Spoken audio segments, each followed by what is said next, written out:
The Bible. Is it hard to understand? When it comes to reading the Bible, the first thing that comes to mind is the fact that this is the Word of God. The seals have been broken, and the truth is here.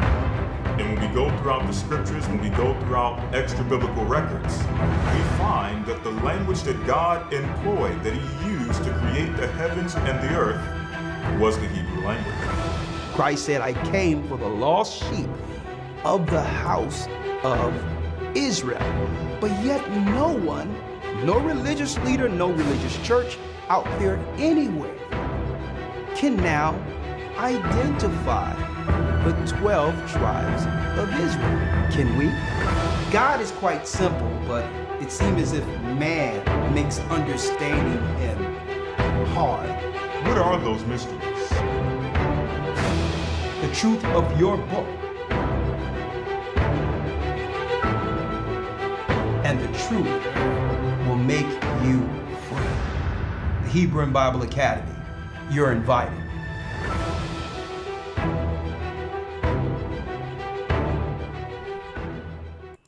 Let's go, let's go, let's go. Let's go, brothers and sisters, let's go. Hit that like button.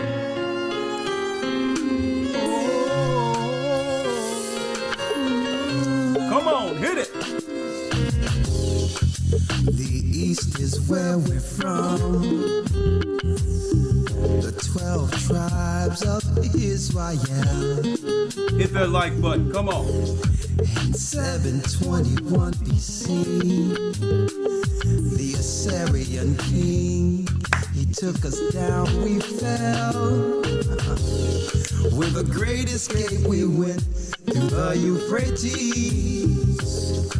The Lord held the water still. Hit this like button, come on.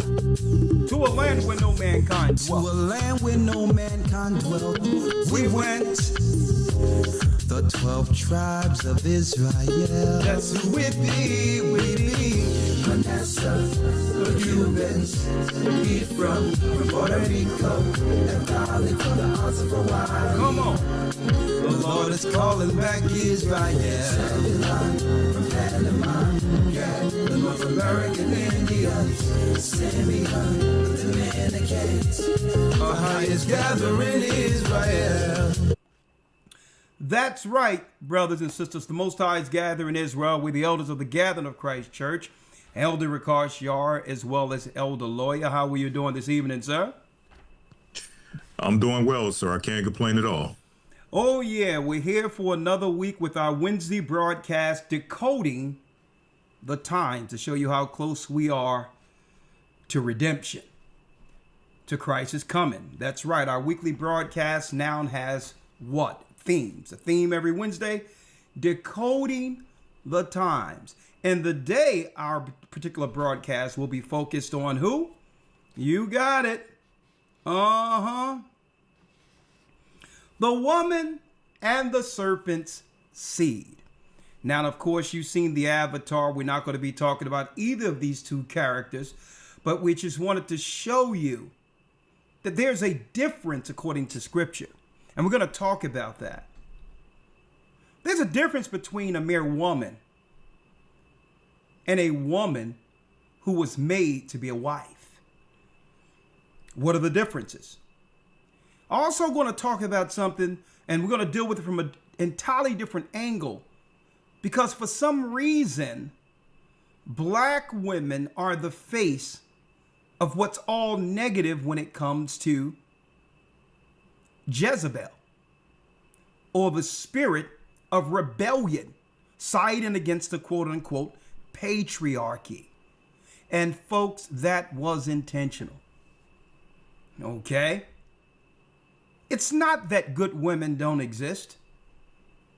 Okay? And I'm speaking of women who were raised to be wives from virgins. It's just that what? The media, the programming are what? They are hyper signaling one archetype that brings darkness and shade to the rest of all women. painting all black women with one brush. But we're going to clear that up today. Of course, we know there's a difference, or there's a parallel when you parallel those two. Felicia Rashad, who embodied, when I was coming up, the example of a professional woman who still understood her place according to the Godhead in respect of her husband. And that wasn't just with the Huxtables. Bill Cosby chose her based on what? Her reputation outside of the artistry. She was known as an upstanding woman, working in Hollywood and all of that, but wasn't subjected to the darkness of it. And because of that, Bill Cosby chose her. Okay? And guess what? It's okay for a woman. She should be educated. She should be uplifted for all of her accomplishments. But still, don't utilize that knowledge to be moved outside of her covering. And then we're looking at the direct opposite today, as we showed today, who they put up as role models, if you can call it that, for our young girls who don't know what this world is to aspire towards, not realizing that it's heading all of us, our women and the next generation, to hell. Well, today, we're going to go into the history of who introduced all of this. We're going to talk about it because there have been some people out there, in particular, that we will expose that have been what? Hitting, programming, putting it all together behind the scenes while hiding their hands. And why are we dealing with this broadcast today? We're dealing with this so that what? There's a hope for resolution. That's what decoding the times is. It's not just pointing the finger. This is bad or that is bad. Giving real-time solutions, decoding everything so that what? God's people can connect back with him. Okay, now before going in, again, we give all praises to the Most High, Ahaya, in the name of Yeshua through the Holy Spirit, the Rawak, and yes, Ahaya is his name. Have to give full credit to the heavens for giving us life, a ministry, and a purpose in these last days. First and foremost, before we go in, let me tell you the theme, and this academy is off the chains too. I'm going to tell you that right now. And anybody, they'll vouch, they'll let you know. We're going in. We're precept, precept, precept. You know, we just going in, teaching that Bible, giving the topics so that it's not hard for people to put two and two together. Yes. Elder Lawyer, what we going into this coming Sunday in the midst of what's going on in prophecy? Yes, sir. So this coming Sunday, we have a brand new updated lesson on UFOs and the Bible. UFOs in the Bible, in the midst of the government going into these movies, what? Full disclosure. Full disclosure. Eventually, guess what? They can't hide it anymore, folks. The gods they worship. They've been keeping this silent for a long time with Area 51, talking about what happened at Roswell in the 50s. They've been containing this stuff for a long time. They've been containing the fact that one UFO went over Russia years ago. Was over Russia. I believe this was in the 70s. Okay, if I can recall. And began to man all of the missiles. All the missiles started rising and all of that, the nuclear missiles, while no one was controlling the codes. Okay? And they said it was UFO activity over Russia military arms. And it began to arm all of the missiles. And the missiles stood up like this. And, you know, Russians were speaking to each other. Who's doing this? Where's the president? And they was like, listen, there's something over there controlling it. And it was an orb over the missiles. And then next thing you know, the UFO left, what they call UFOs left. And then guess what? Silence. Everything went back to as normal. And I'm going to tell you this. We're going to be talking about that and more this coming Sunday. And with the full disclosure, they want to disclose it. But guess what? Every time they disclose it, they'll put a little bit out. But then they'll misdirect the Most High's hand in all of it. So they usually put out what we've figured out already. Okay? Right? But then they'll misdirect it into a different direction so that we don't understand that it's God behind it all and that everything they're dealing with UFOs and all of that is contained in the Bible. Full disclosure this coming Sunday, Elder Lawyer. I'm looking forward to that. Yes, sir. Likewise. And yes, let me put out the theme for the next academy. We're going to be breaking down the religions of the world. That will be the theme. This time in depth, though. What I mean, Christianity is always a part of our lessons because that's really where the great deception or delusion comes through when it comes to doctrine. And that's no shade or disrespect to Christians. Okay? Christianity has been a godsend for us when it comes to our core belief in Christ outside of the paganism. But this academy, we're not only going into Christianity, we're not only going into Islam and or Israelite doctrine. We're going to add a few. We're going to go fully in depth with Hinduism, the Brahmin religions of East India, and what? Buddhist, the Asian religions. What do they truly believe?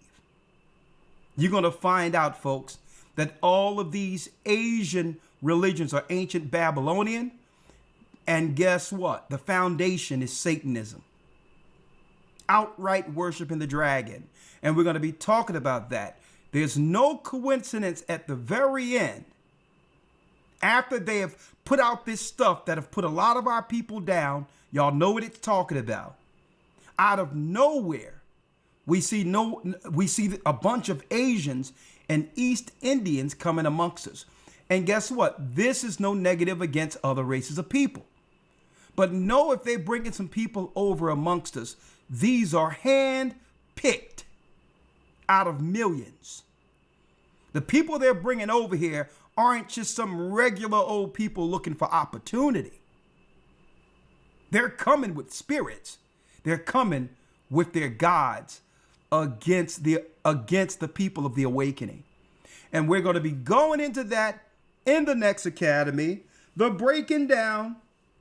complete breakdown on the religions of the world. Next academy, go to historytimes.org, open enrollments right now, okay? historytimes.org, enroll. That will be the theme. Now, Elder Lawyer, we have baptism classes. We're going to be talking about those later because I came in a little late tonight preparing this lesson. Okay. We got baptism classes. We're going to give y'all that schedule this coming Friday. Okay. There will be a mass baptism in South Carolina. What's that? June 19th on a Friday. Okay. In South Carolina. And while I'm there, we're going to be filming a documentary from slavery to liberty. From the time we hit the shores of South Carolina up until the time the Most High, we went through slavery, went through all these other things. And guess what? Now it's showing our people come out of the water. We used to wade in the water during our baptisms while in slavery. And now it's liberty. Not only are they coming out of the water, repenting for sins, speaking of God's people, but they're coming out of the waters with the knowledge of themselves, knowing that they are, in fact, the true biblical Israelites the Bible speaks of. And with that, an obligation of laws to follow that separates Israel from all nations of people. That's exactly what makes Israel special. That connection to the God who gave Moses the law, who sent Christ to die for our sins. Well, guess what? September 19th will be the baptism, and subsequent to that, the next day, we're going to have a blessed Sabbath lesson in South Carolina, the 20th, and I hope you all can join us, all right? But the announcement for all the baptism classes so that people can understand the doctrine and what they're coming into when it comes to understanding what the Bible says, okay? We're going to be giving out that schedule this coming Friday, all right? Now, let's jump in. HistoryTimes.org, enroll. Now, let's talk about it, Elder. Now, you notice, Elder, I changed the topic last week. I had the same topic, the woman and the serpent. Right. And I'm so glad I did it this way because I wanted to really go into what we talked about. And everyone was talking about the Stefan Diggs thing. Him and a young lady who was a quote unquote cook working in the house who, as it shows, made some bogus claims and almost destroyed this man's career. Right? Everyone was talking about this. Right? This woman, how could she do this? This, that, and the other. Well, today we're going to bring some resolve here, brothers and sisters. Okay? The reality of the matter is this, and this is for men.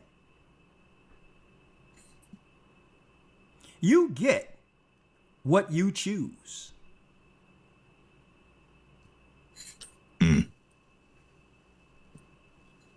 You get what you choose. Now, of course, this guy, he dodged a bullet. But look how much it cost him to dodge that bullet. For her to go scot-free with no penalty at all, and she know that the government incentivized that behavior. She can do whatever she want to do, ruin a guy's career and all of that. Guess what? Even if she didn't take the money, he lost millions. She still had a hand in ruining that part of his career. And she can go scot-free, and she still benefited because she lived for free for years and was on the payroll. She still came out with something. So guess what? I need y'all to everybody looking down on the black woman or the woman. I'm like, well, hold up here. You got to understand these scriptures. Okay? You have to understand these scriptures, what God says, and understand what we're up against in the last days. Understand this, brothers and sisters. Understand this. There's an automatic protection from the heavens when we are under the order on earth of the Godhead. Why do you think Satan goes through great length to separate the family and have a man or a young man operate alone and a young lady operate alone and think it's okay? When you have that family in place, father, mother, child, that represents the beginning. That represents the power from the throne. Indirectly in of itself, if you don't understand that full power, there's an automatic protection that comes with that particular model from the heavens, even if you don't understand its power. Satan knows its power. Today we're going in the woman and the serpent. This world have worked, Elder Lawyer, through great lengths to conflate and to put all women and all men in one category. And that's intentional. See, the Most High isn't the author of confusion. See? So we're going to go in today. We're going to talk about this. But first of all, we're going to talk about this from an Israelite or black perspective. For those who don't know that the blacks in America are in fact from the lost tribes of Israel. We're from the tribe of Judah. And we don't need a stinking DNA test to prove it either. That's some crap they just came up with in our current time, in the event trying to oppose what we are prophetically. Okay, a matter of fact, I said a lot of that 23andMe and all that stuff was just garbage. I said it when they did it. It was a waste of time. It's a waste of money. Okay, it's totally ridiculous. And giving these people your free DNA, knowing that they make bioweapons and all of this stuff. Why would you give them your genetics and pay these people to get your genetics? Oh my goodness. And when the information come back, Elder Lawyer, you're more confused than you were before you started trying to figure out who your foreparents were. Exactly. Right? 20% this, 5% this, 8% this. Listen, no. They did this knowing that God's people would be searching for our roots as the lost tribes of Israel. That's why they came up with those bogus 23andMe's and all these others genetic testing things. They didn't give no information. Right? So again, we're about to go in 23andMe and all these other things. No, we are in fact the children of Israel. We don't need no bogus whack. That's showing my age, that little term there. We don't need a whack DNA test to prove this. Okay? We have history on our side. We have prophecy on our side. Okay? Now let's go in. For those who don't know, Elder Lawyer, right now, let's go to Psalms 137. Now, before I go to Psalms 137 and go into this lesson here, right? Let me put this out there for everyone here, right? I'm going to blow this picture up. I want everyone to take a gander, all right? Gaze your eyes on this. What are we looking at? We're looking at the tribe of Judah, the black family that came out of slavery. Okay? That's what you see in here. There is no abuse. There is no being forced under a patriarchy. These are people, families that go to church and rally together for the sake of self-preservation and fear of what the KKK would do and others. People who are planning on the outside to take their land. See? These people just wanted to survive. They would have us believe that the black woman was suffering under a patriarchy when the black man and the black woman have always suffered together. That's right. So first and foremost, we want to dismiss all of these lies because guess what, folks? The lie came from the serpent's tongue. And it's used in these colleges, and it's used through their programs to shape history or a narrative that never existed. There was no black patriarchy until the movie Steven Spielberg using Oprah Winfrey and Whoopi Goldberg in The Color Purple to shape a narrative that never existed. They didn't want us to remember this time of strength that we survived, what we survived through after slavery. They didn't want us to hold to that courage And that fortitude and that strength we got by staying together under Christ. Women weren't with black men back then because they had to. Women were with them. I mean, women weren't there because, okay, this is a black man, he's a provider. It was none of that. These men were working, making pennies on the dollar.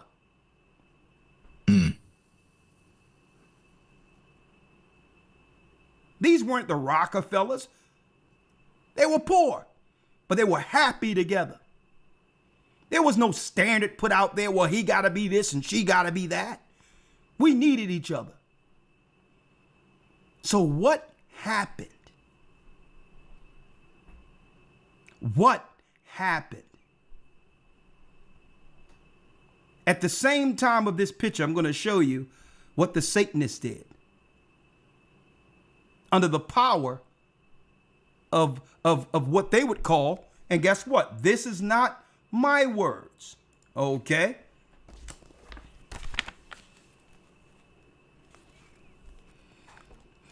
Satanic feminism. See that? Showing the serpent and the woman. Man, what's in this book is going to blow you all away this evening. It's going to blow you all away. They looked at this right here, Elder Lawyer, and said, you know what? Man, we can't get to that black man. We cannot touch him. Because number one, we need him for our armies. We had the strength of an ox. They needed us to build the railroads and all these others. They needed our strength. They needed our minds and ingenuity. Folks, a lot of this was before Ellis Island. They needed us. They needed our spirit. They needed our culture. The blues came out of this. R&B came out of this.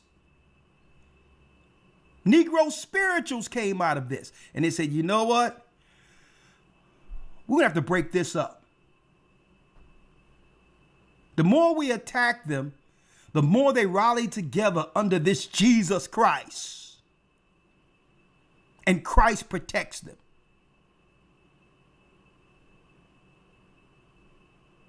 We're gonna have to rewrite history. There was no problem between the black man and the black woman coming out of slavery. Now we all hear about the Willie Lynch, but I'm going to tell y'all now, folks. I'm going to tell y'all right now. We always talk about Willie Lynch, Willie Lynch. Do you know by the time during the time of Reconstruction, when we began to have our own churches, do you know us going to church balanced all of that? I grew up in a Southern Christian church. We have Christian pastors, I keep repeating this, going all the way back to slavery, going all the way back to when the ships came.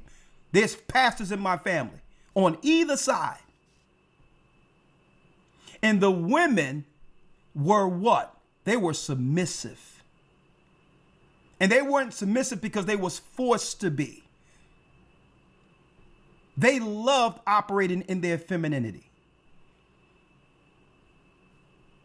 They celebrated having a man of God and not having to worry about the drugs of the world. I would say the drugs, the evil that was on the outside of our society, the drugs of the world. They loved the protection of the man, a man that feared God, didn't have much, but he knew that Bible. A lot of people don't know this, Elder Lawyer, before I go in. And, you know, there's a long monologue, but I had to set it up before going in. You know, they intentionally hide the fact that the Nat Turner rebellion started. They hide it throughout history and all that, but it's in books. And the one brother showed this in The Birth of a Nation, the brother that played Nat Turner. And his career was ruined because of it. A lot of people don't know that Nat Turner rebellion, all that stuff, it wasn't no rebellion at first. Folks, he started off tearing stuff up because, not just because he believed the Bible and all these others, it was because of how they were treating our women. How they were treating our women. Guess what? Nat Turner, he believed in the Bible and all that, but that turned him, listen, he's like, listen, we tearing this whole thing up. You know, that's a part of history they don't even discuss when it comes to him. Because it's destroyed this narrative. It destroyed this narrative that there's no protection for our sisters. It destroyed the narrative that black women and all of that had to join together with white women against the patriarchy because there was so much abuse in the past. You rarely hear them talk about what initially set Nat Turner off.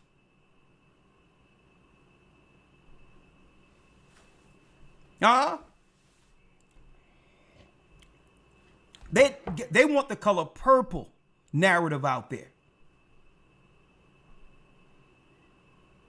Okay? He was just no rebellious zealot, strictly with the scriptures and all. That's the narrative they want out there. When you see somebody you care about and you've worked around and you've seen grow up, y'all went to church together, you fall in love and all of these things, and you see the master beating her down and the master doing all these things that'll turn you a different type of way. That's what turned Nat Turner's heart and caused the rebellion. But that narrative doesn't fit what? Making the black man the boogeyman,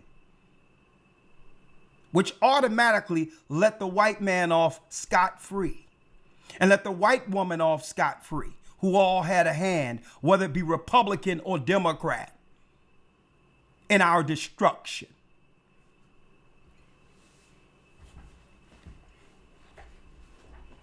So we're going to talk about it today. Right? We're going to point the finger where it needs to be pointed. Yeah, born of a nation. Yeah.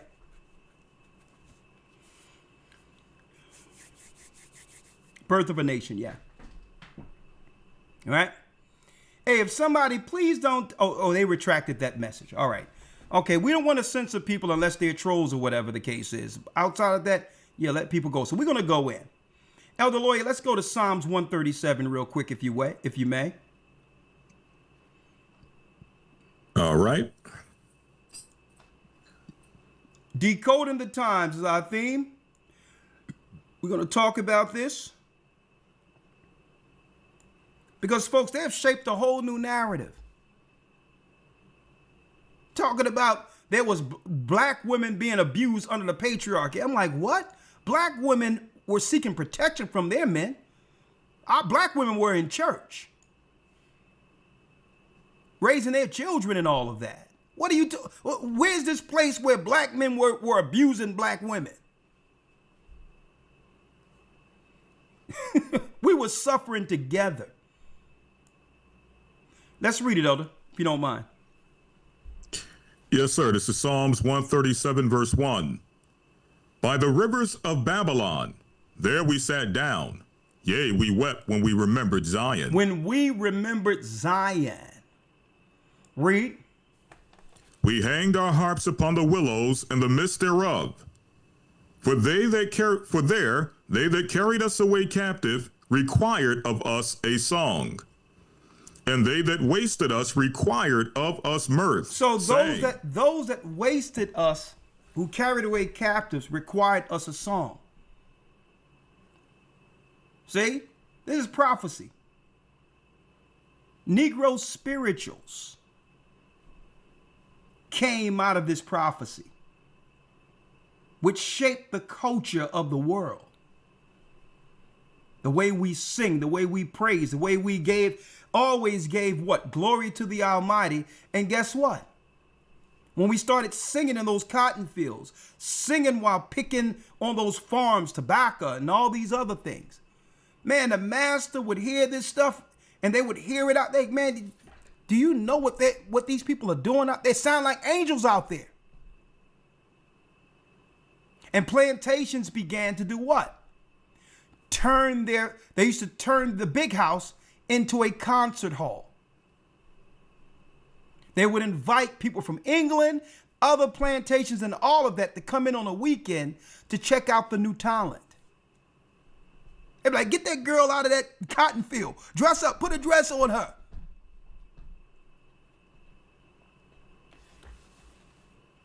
And they required us to sing and dance as if nothing was wrong.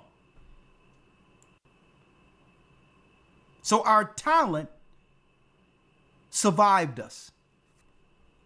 This is how we survived. If we can dance, we can sing, we can entertain, you know what I mean?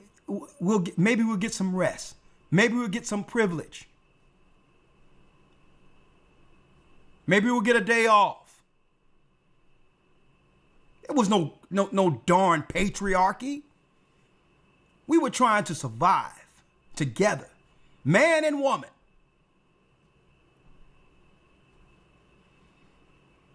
And they that wasted us required us mirth. Read, saying what? Saying, sing us one of the songs of Zion. Sing us one of the songs of Zion. We weren't singing about Africa. Africa is a middle passage between our homeland Israel and what? America. Even in Africa, we were singing of Zion. Okay? We weren't singing about the mountains in Africa. We were singing about what? Mount Zion.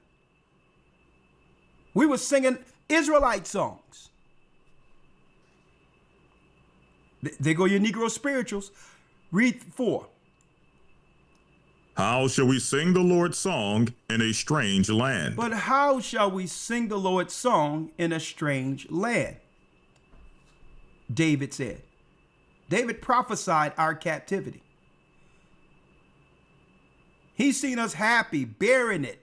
You know what I mean? Just adjusting to a new environment. And it's like, how can you be singing of Jerusalem in captivity?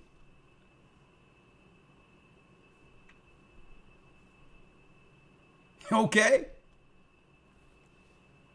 If I forget thee, O Jerusalem. If I forget thee, O Jerusalem, let my right hand forget her cunning. Look what David said. If I forget Jerusalem, cut off my right hand. There's no work I can do if it's not for my people. Why should I build for someone else while my people suffer? This is what David seen.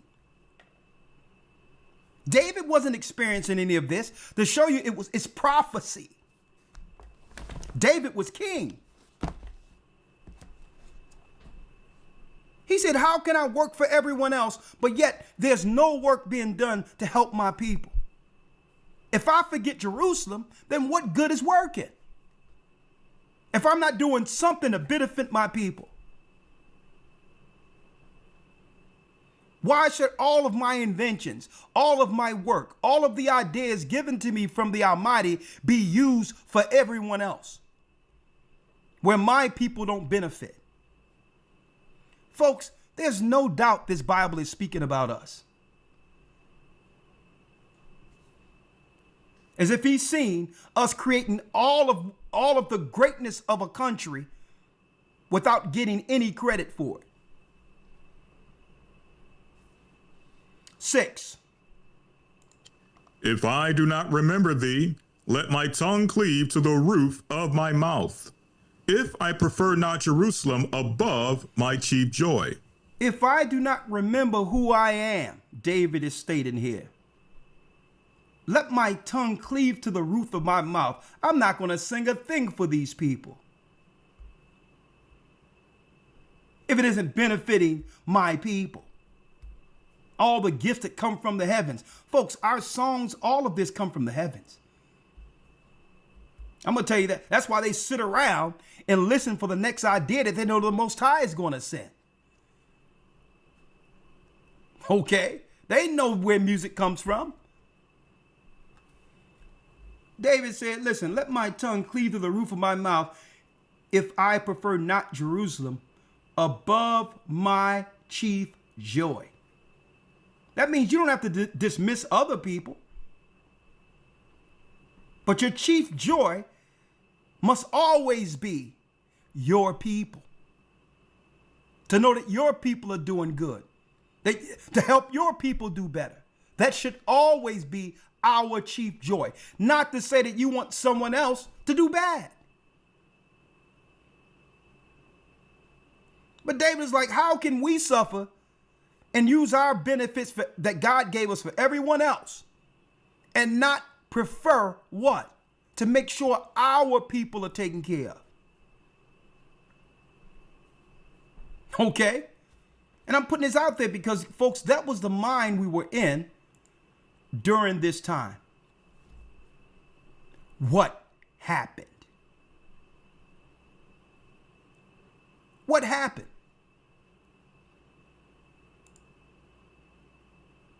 It seems like everything we do is hyper scrutinized, even to a degree where what? There's no leeway for us compared to every other people. There's no leeway for us. Like, for instance, the Jacksons is out. We still got to go see it. I'm going to see it to support the family. But they always try to make this Joe Jackson out to be this arch enemy, this villain. Not realizing there will be no Jacksons without Joe. He understood the world he was introducing his children to. He had to be strict. This world gonna eat you up. Okay? They'll appease you just enough to get their claws in you. Flattering Michael behind Joe's back, all of that. Because they know that Joe wasn't going to go for a lot of this stuff. That Joe was going to protect his children because he had a vested interest outside of their talent. I see how media try to, every time it's about these movies when it comes to greatness, they try to separate the black man from the greatness. Who went and bought those children instruments and said, listen, nah, y'all not going to be doing what the other children doing out there. This is going to keep you all busy, and I'm going to invest in you. Who did this? Joe. The mama was a nurturer. Okay? She was there. Now, was Joe perfect? Absolutely not. But check out Michael Jackson's mother. I'm using her as an example. That's a wife. He wasn't perfect, but guess what? You would never see her publicly denigrating Joe. Even though the media try to coax her into doing so. Because she understood where they were before Joe kicked in. There will be no Michael Jackson. There'll be no We Are the World. There'll be no Jackson 5 if it wasn't for what came through Joe Jackson's loins. Okay? He made sure he was strict and kept his children in line, knowing that there was no alternative out there.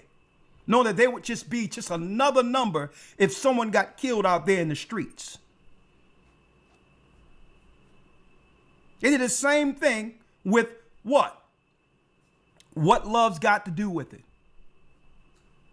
Make Ike Turner out to be, he's just some abuser who woke up to abuse, went to sleep to abuse. You mean to tell me through all this, there was no good moments with Ike Turner? Who got that young girl out of the church, who nurtured her, who put time into her, only for somebody to start whispering in her ear that you'll be better off without him. And guess what? I would never excuse an abuser if that's what he did. I don't think that a woman should be, a man should strike a woman for any reason. Right out. For any reason. I think a man's greatest power is to know that if he got to go there, hey, I'm better off without a woman that would what? Lead me to even think of doing something like that. I'll be okay without that woman. Okay? If she's instigated me into using brute force, any man with any sense in his mind would know that's not your woman. You got to force this woman to be what you need her to be to the point where you're putting your hands on her. That's not your woman. So I'm not saying if she got away from the guy because he did get abusive, okay. But people usually excuse the behavior that leads to the altercation. No one want to discuss what was going on. Were they trying to turn her against him? And that's the example that I wanted to talk about last week. We always go to what? The abuse, the end result, without actually examining the beginning before it got there. Well, we're going all the way to the beginning today with this particular broadcast. But I wanted to set the floor and dispel, Elder Lawyer, this myth that there was a black patriarchy man abusing black women. That's a Hollywood creation. It never happened.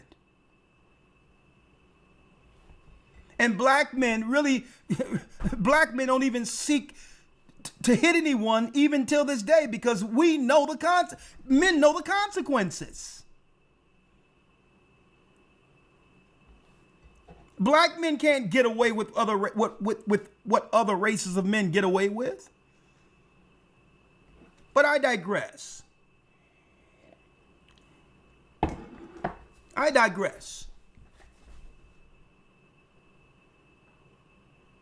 Again, let me make it clear. Only a coward would put his hand on a woman. Make it clear. But hey, let me say this. A woman should in no wise at any time think that she could strike a man. Now, if a woman strikes a man, hey, all bets are off. Okay? That means everyone should keep their hands to themselves.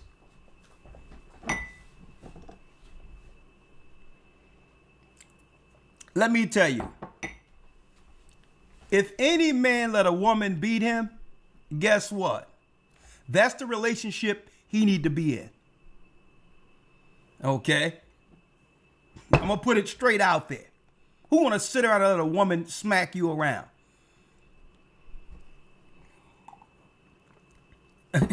Is he in a wheelchair? Do he got legs? If he got legs, he's a get away from it. That's it. It's over.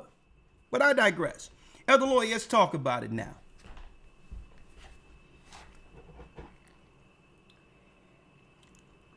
Right? Hit that like button. We are going in today. Let's go to Christ real quick. Matthew 10:34. St. Matthew 10, verse number 34. Okay, let me grab it and put it up there so that they all can see it.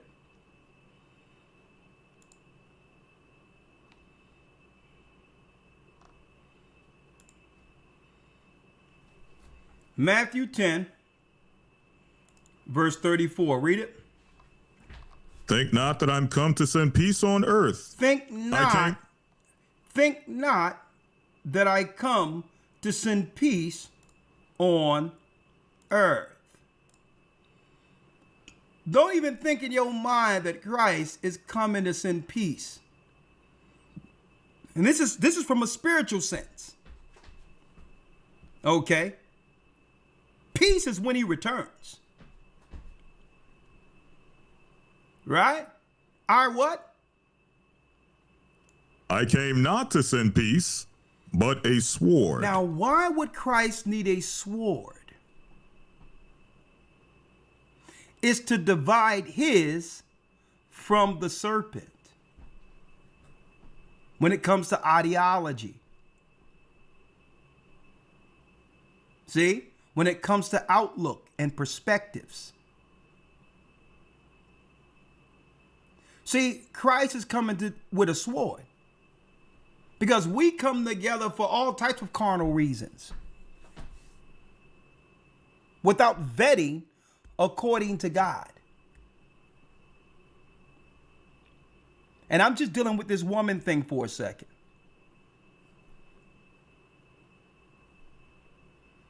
Right? For what? For I come what? For I am come to set a man at variance against his father. Against his father. And the daughter against her mother. A daughter against her mother. And the daughter-in-law against her mother-in-law. So is Christ breaking up families here? No. How many times you believe and try to talk to someone in your family who's adamant, who stay adamant about what? Living in ignorance. And the more you try to explain to the person that they're going the wrong way, the more friction ensues. Well, you think it's about you and this person. Christ brought a sword there. He brought a sword there. It's like, listen, you better figure out what God that person serves. You're fighting an uphill battle. See? It can be your father, your mother-in-law, sister-in-law. They believe differently. And it's Christ separated, knowing one day you'll be saved and eventually they'll be condemned. It's like this invisible sword we can't see. Christ separating those true believers from the rest. See? So friction begins. And a man's what? And a man's foe shall be they of his own household. A man's foe shall be they of his own household. One second.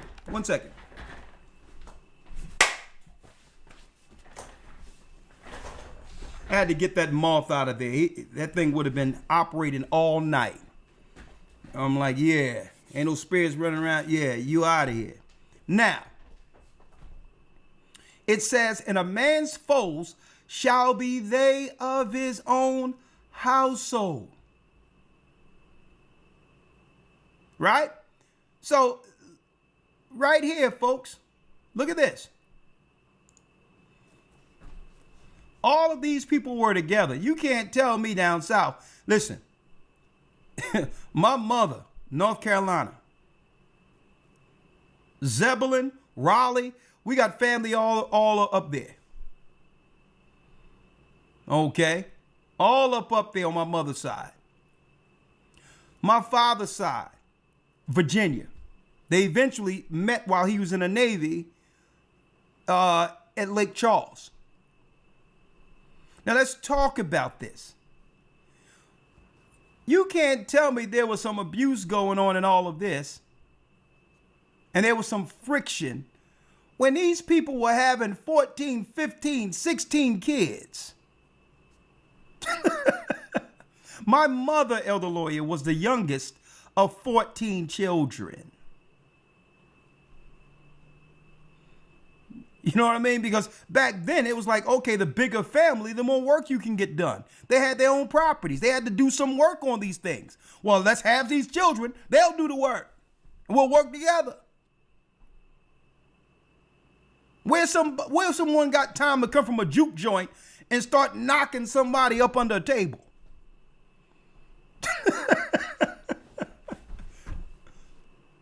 Right? But now we're living in a different setup, where it says a man's foes shall be they of their own household. Now, this is where the serpent comes in. The serpent comes in through his programming. Right? Elder Lawyer, let's go to the serpent to show you the lies. So it's Christ bringing a separation between those who belong to him and those who choose the serpent. Right? Elder Lawyer, let's go to Genesis, the 3rd chapter.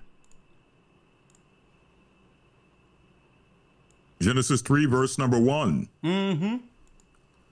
Now the serpent was more subtle than any beast of the field which the Lord God had made. And he said unto the woman, Yea, have God said ye shall not eat of every tree of the garden? And the woman said unto the serpent, We may eat of the fruit of the trees of the garden, but of the fruit of the tree which is in the midst of the garden, God hath said, Ye shall not eat of it, neither shall ye touch it, lest ye die. Lest ye die. Now, the Most High did not plant that tree. Samuel, the fallen one, planted that tree. The Most High didn't plant it. That's why he told him don't touch it. Now, how do we know the Most High didn't plant that tree? Elder Lawyer, let's go to Genesis 1. Where the Most High creates, during creation, when he make the green herbs and all of that. Let's go there. Genesis 1. Yes, sir. Genesis 1, verse 11. Genesis 1, verse 11. Read that. And God said, Let the earth bring forth grass, the herb yielding seed, and the fruit tree yielding fruit after his kind, whose seed is in itself upon the earth, and it was so. And the earth brought forth grass and herb yielding seed after his kind, and the tree yielding fruit, whose seed was in itself after his kind, and God saw that it was good. Hold up. God saw that it was what? And God saw that it was good. Okay, someone show me. Hold on. Someone show me where the evil tree at.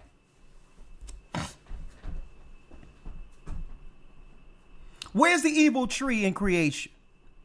It doesn't exist. It doesn't exist. There is no tree of good and evil in the original creation. Samuel planted that tree. It's in Baruch.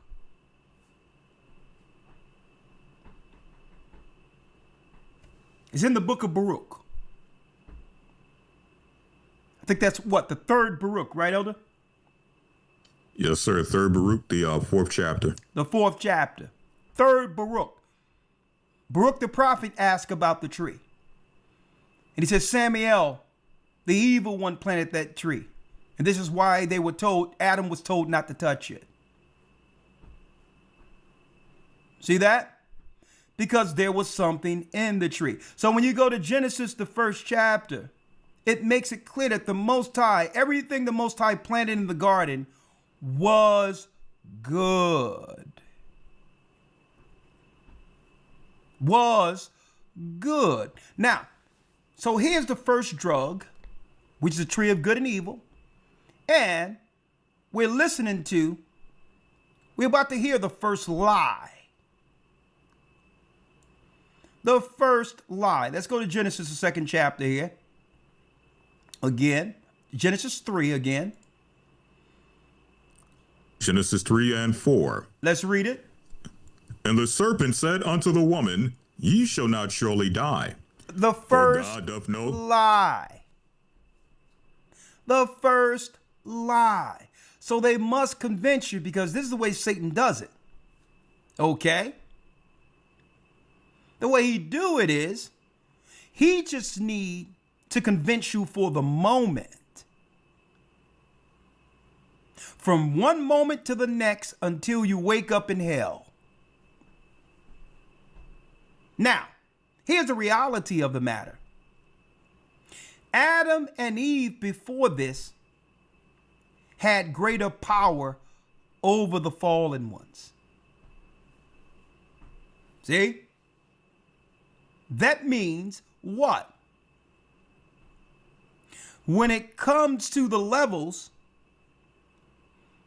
or the positions between heaven and earth, Satan, the serpents, all of them are beneath Adam and Eve at this time. They're beneath them. They must minister unto them. They cannot do anything against them. They're beneath them. But the serpent has what? He has the tongue. He's able, if he can convince them to yield their power, he becomes what? An authority by default. So the whole concept, thank you, Amiak. The whole concept of vampire, it all goes back there. So he have to lie and convince them to yield their power. Here's the first lie. And the serpent said unto the woman, Ye shall not surely die. Right? Now think about this for a second. She's innocent. She's pure. Adam and Eve are like children. So what if Satan can get her to get access to the spirit of what? Deceit. To be utilized as a tool against Adam's strength, his connection with the Most High. Suppose he can use the power of psychology to temper or to rival Adam's strength.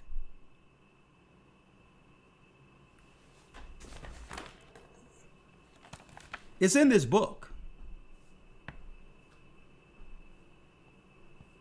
It's in this book. We're going to go there. So she doesn't have the brute strength, being a weaker vessel. But if he could give her, or quote unquote, make her or have her deemed smarter than Adam. See? I'm going to show you. You shall not surely die. Read.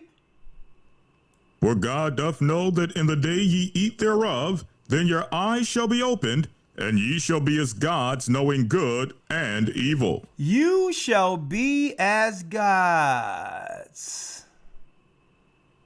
See? That God isn't the only God with knowledge. Samuel, he was up there with them at one time.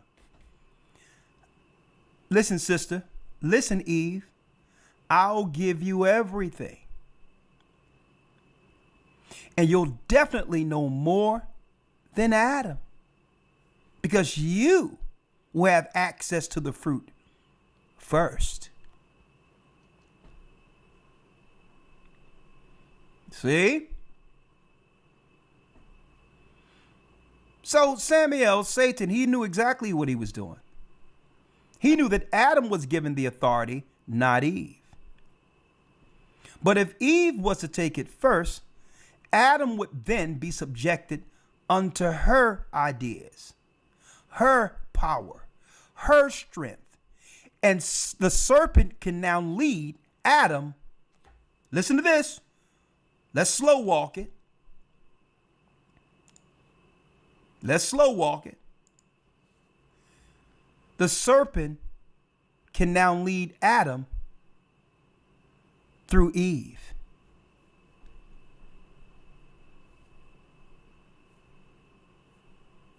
See? We're going to slow walk this one.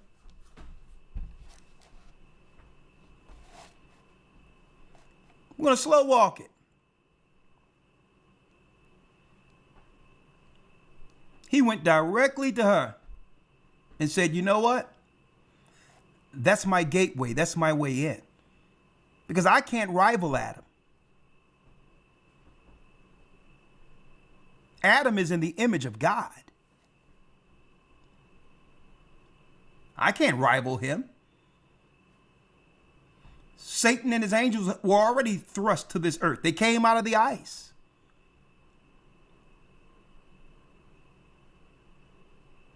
So he said, you know what? I cannot attack him. But I can use what?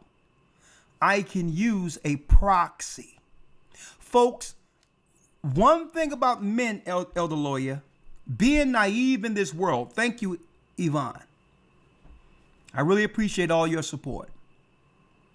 Men are naive. And here is man's naivety. They don't know. We don't actually realize when we're getting attacked through proxy.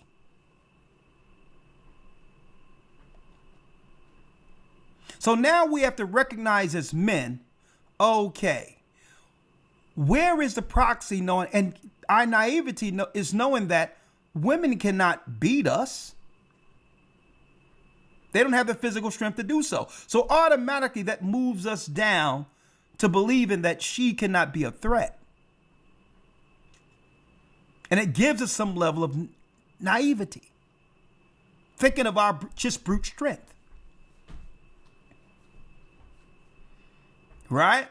So the serpent, you know, he's sitting back looking at this and saying, okay, Adam is dealing with Christ in the garden and all that.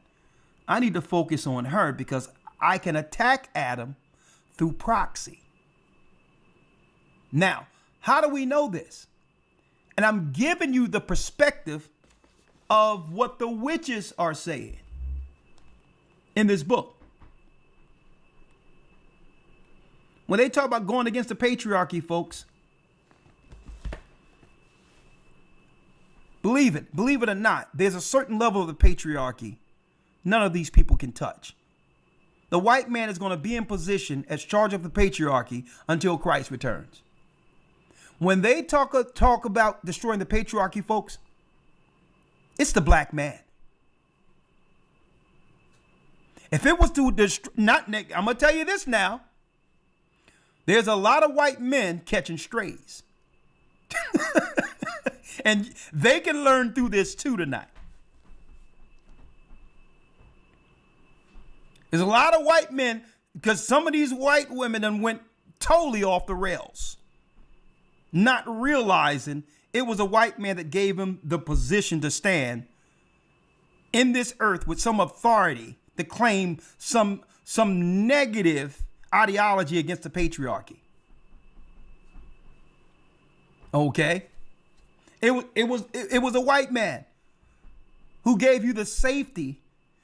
Because listen to this, folks. There's no ideology that can be allowed unless there's what? Violence. There must be a level of a threat of violence to protect that ideology. That means feminism would be nothing unless they had what? Unless they had men who would come in to enforce it. Okay.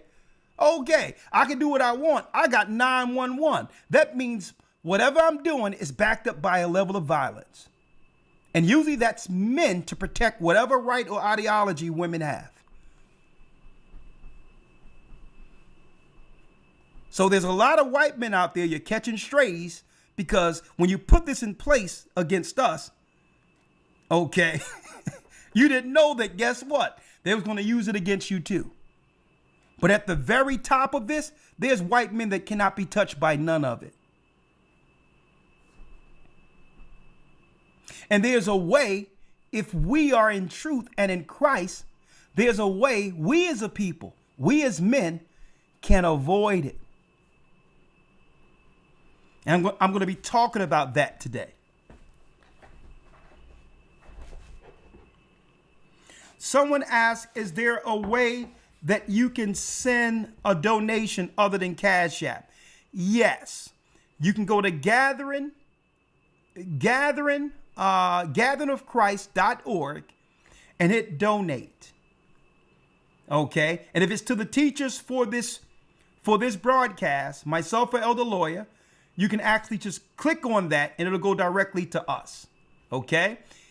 If it's church and you want it towards the church, tithes and offerings, all of those on the drop down right there. Gatheringofchrist.org, donate. Okay. I want to put that out there. Okay. Now, of course, the Most High would put this back in order. Let's read it. For God know that in the day you eat thereof, read. Then your eyes shall be opened, and ye shall be as gods, knowing good and evil. Read. And when the woman saw that the tree was good for food, and that it was pleasant to the eyes, and a tree to be desired to make one wise, she took of the fruit thereof, and did eat, and gave also unto her husband with her, and he did eat. Read. And the eyes. So now, some people ask, well, why would Adam eat it? Right? Yeah. You're right. Good question.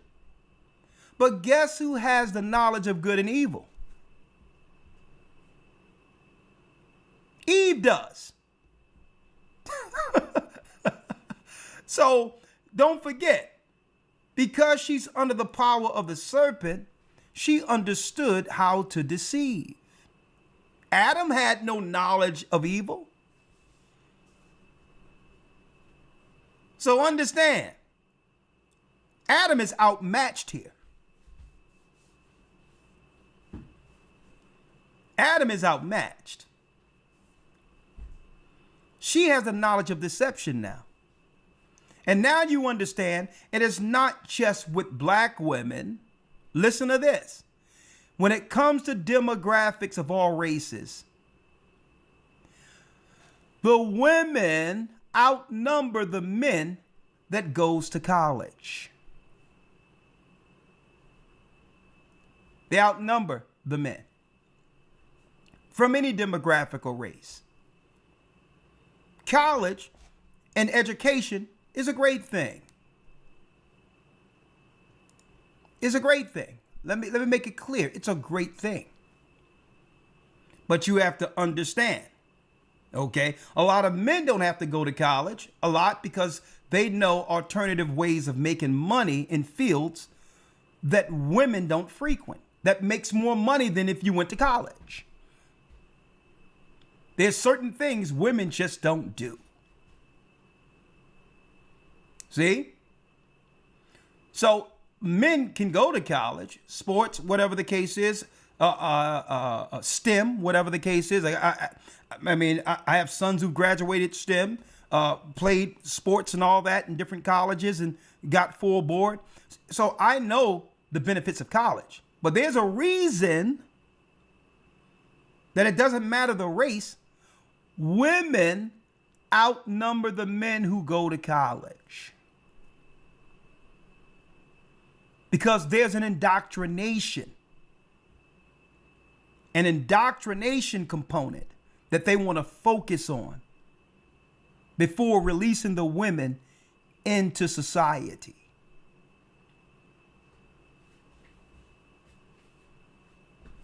See, and this is where women must be careful. Young ladies who go to college. This is where they have to be careful going into the college, knowing that there's people watching you who's looking to get you in a sorority or to get you to do what? To compromise your innocence. Right? So if you give the woman the education or the knowledge above the man, it can be a form of control, where she can now control the man's power through psychology. 7, let's read that, Elder. Yes, sir. Verse 7. And the eyes of them both were opened, and they knew that they were naked. And they sewed fig leaves together and made themselves aprons. Come on. And they heard the voice of the Lord God walking in the garden in the cool of the day. And Adam and his wife hid themselves from the presence of the Lord God amongst the trees of the garden.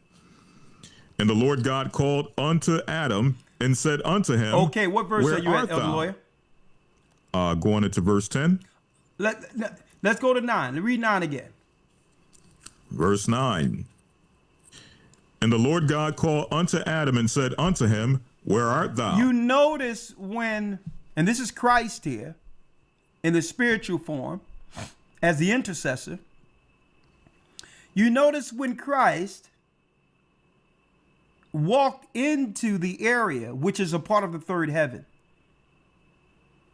he called Adam. He didn't even call Eve. Adam, where are you? Because the responsibility was on Adam, not Eve. Where are you? 10. And he said, I heard thy voice in the garden, and I was afraid, because I was naked, and I hid myself. Read. And he said, Who told thee that thou wast naked? Who told you you were thou- naked, Adam? Who told you you were naked? Because you were pure. You were like children. Read. Hast thou eaten of the tree whereof I commanded thee that thou shouldest not eat? Didn't I tell you not to touch that tree?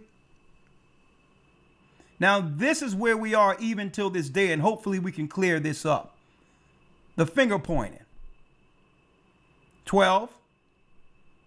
And the man said, The woman whom thou gavest to be with me, she gave me of the tree, and I did eat. I gave her to be a helpmeet to you. So here it is, automatically, it's finger pointing.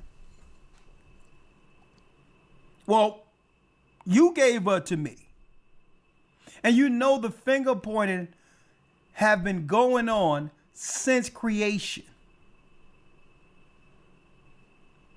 Right? Instead of my bad, my fault. 13.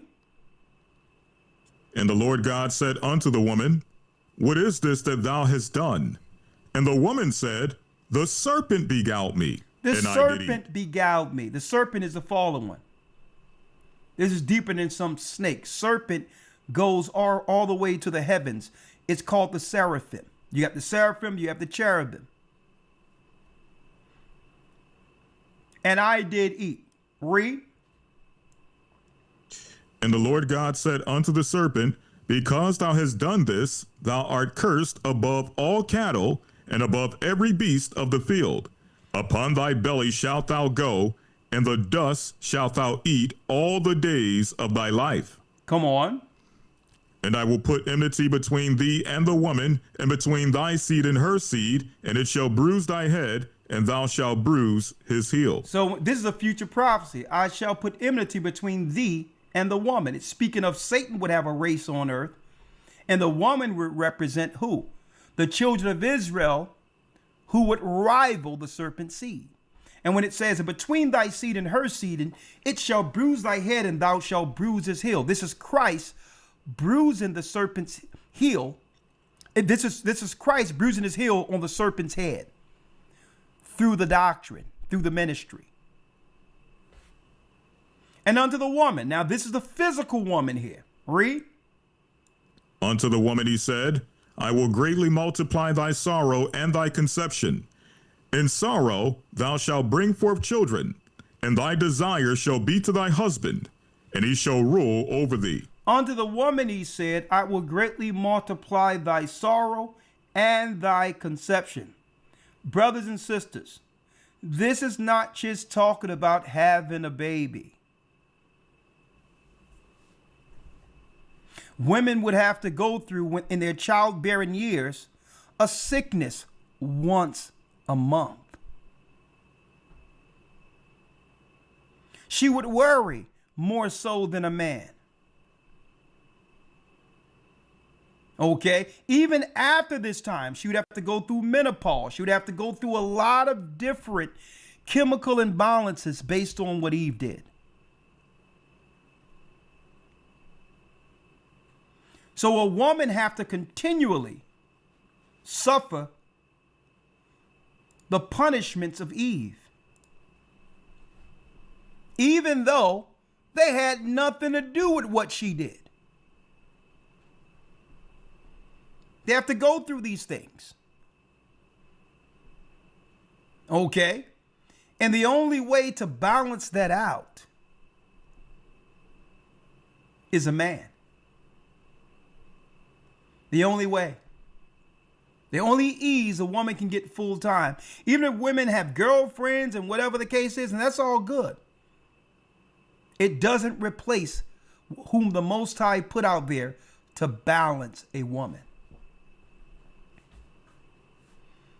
The sorrow, the worrying, all of that. Only a man can come in and say, listen, don't worry about it.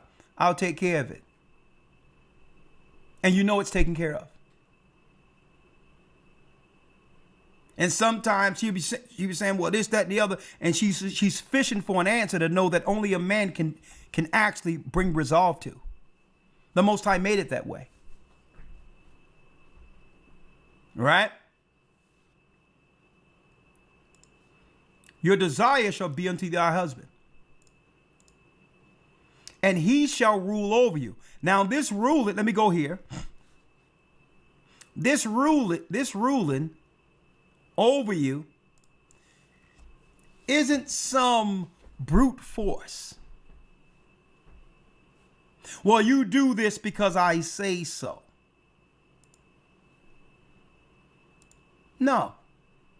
If someone is doing something strictly because there's a threat over them, are they really in the spirit of doing it willfully and freely? So when men think they can force a woman to do something,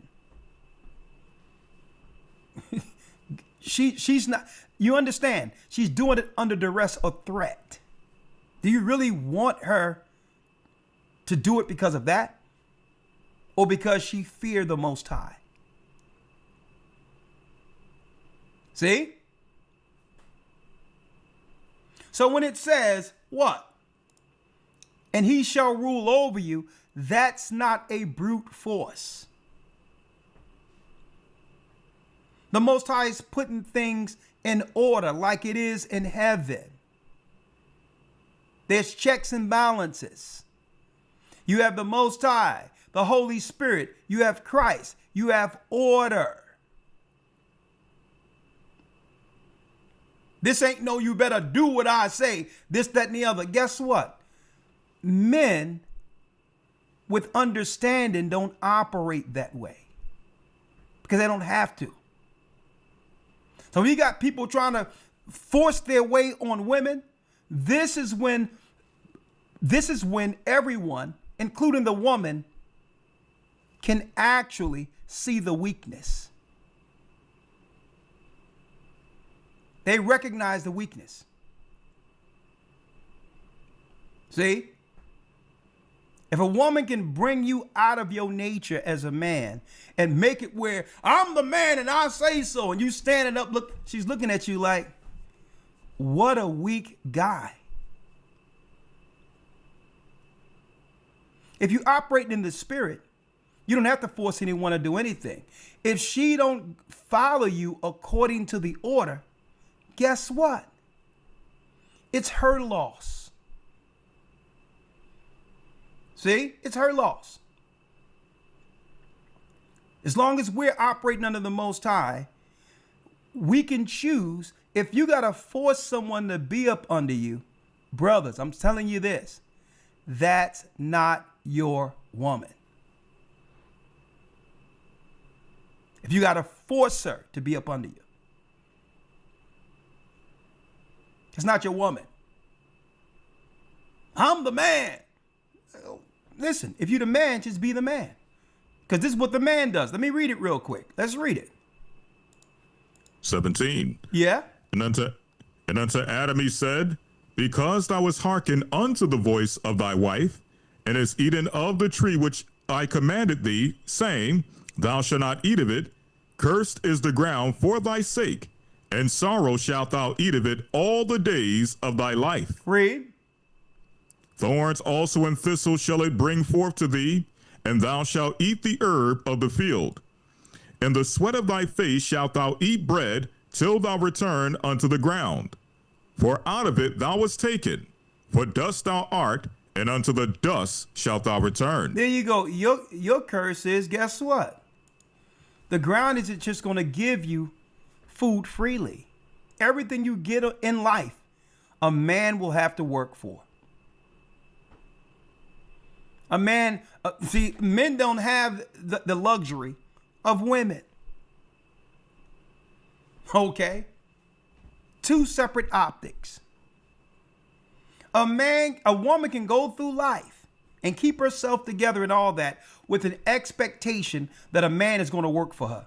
And she's not going to look, no one's going to look at her negative or anything. If she decides not to work at all, she's never going to be looked at negatively.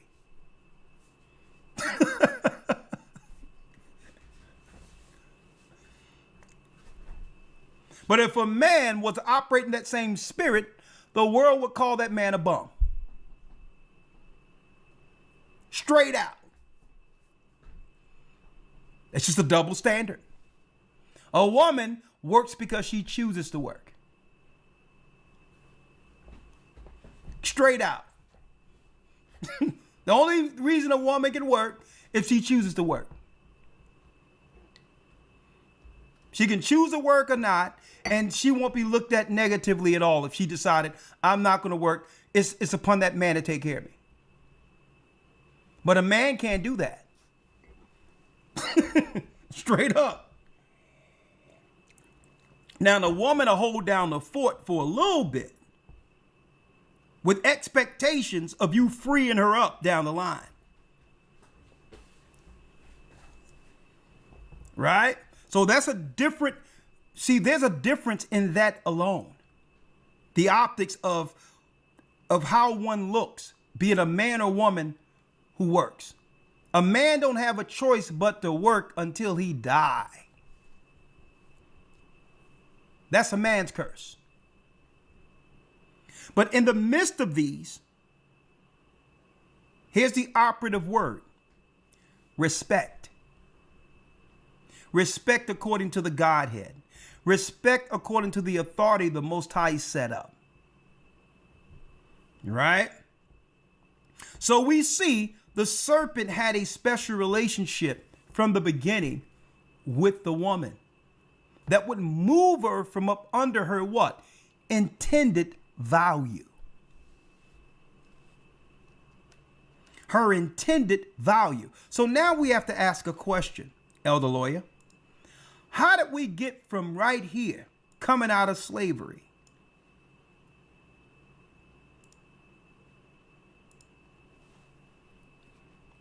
to what we see concerning women today? Because I'm going to tell you this. Men aren't perfect at all, by no stretch of the imagination. But if you want to understand, if people will realistically tell the truth, the serious change in our modern day setup has been the fact that women has changed the most in comparison to men. Women have changed the most. And we're going to go into it. The serpent and the woman. And we're going to start off, brothers and sisters, in our current time with the women who are responsible for the chaos. Hold tight. We'll be right back with part 2.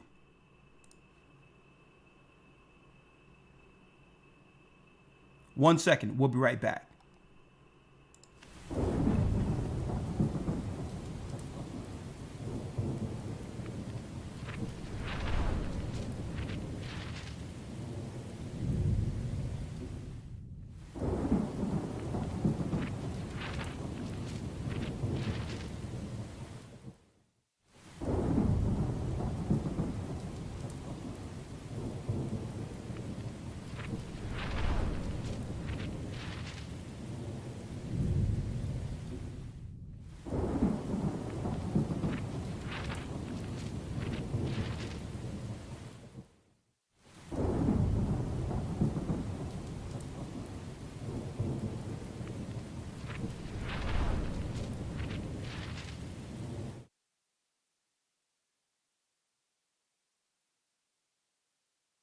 One moment.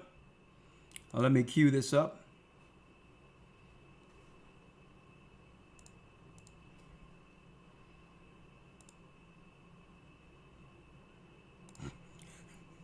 Oh my goodness, watch this here. Now I'm going to play these in a moment. And then after I play these, we're going to jump right into the scriptures here. Hit the like button. We're going to take this into an entirely different direction than any of you expected. All right?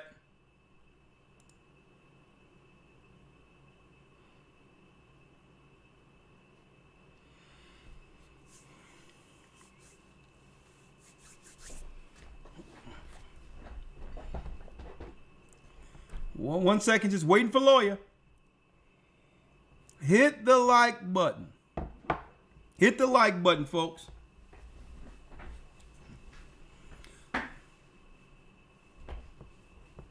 Come on. When it comes to the mass baptisms, we will be giving out the address and all of that quite soon. Just hold tight.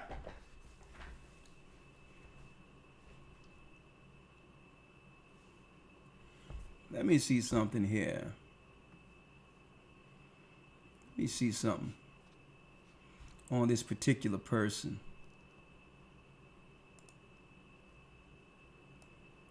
Just waiting for lawyers. Just hold tight, folks. Let me see one thing right here.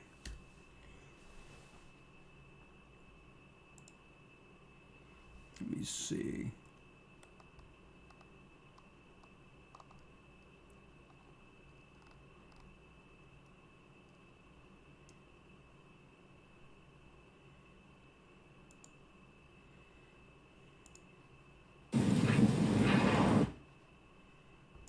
Just waiting for lawyer. 1 moment, folks. Hit the like button because we're about to go in. We are about to go in. Let me see something right here.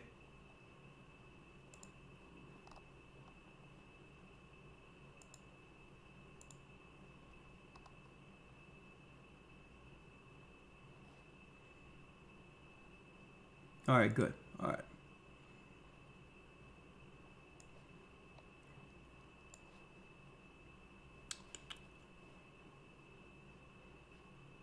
All right. Teams. All right. Just wait for lawyer. Give me 1 second. Because I don't want lawyer to miss this. I'm going to definitely need his opinion on this. All right? So hold tight.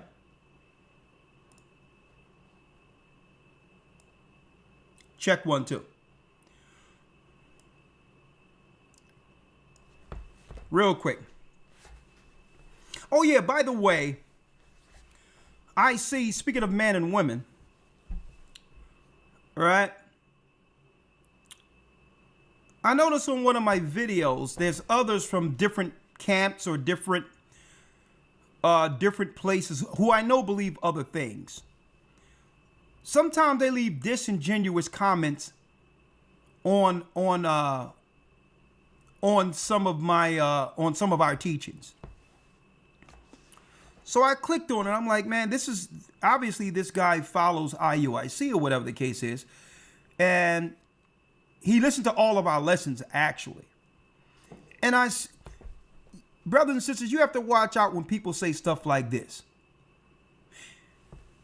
Because I'm clear on everything I say and what I mean. When people say stuff like this, are you saying, it seems like what you mean?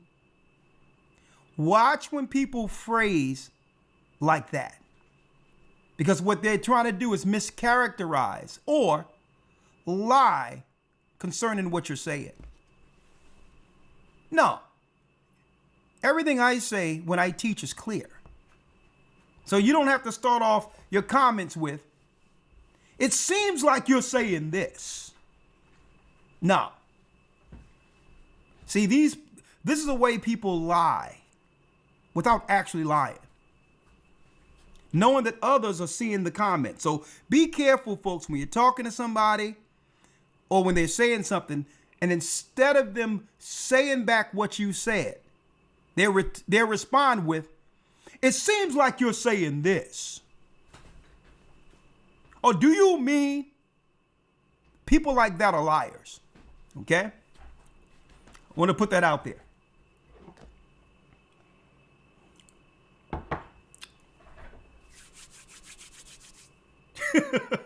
I just wanted to put that out there. Lawyer, you back yet? Come on, man. We're about to jump in here. Oh, there you go. Oh, there he is. Lawyer, you back? I just want to put it out there. Yes, sir.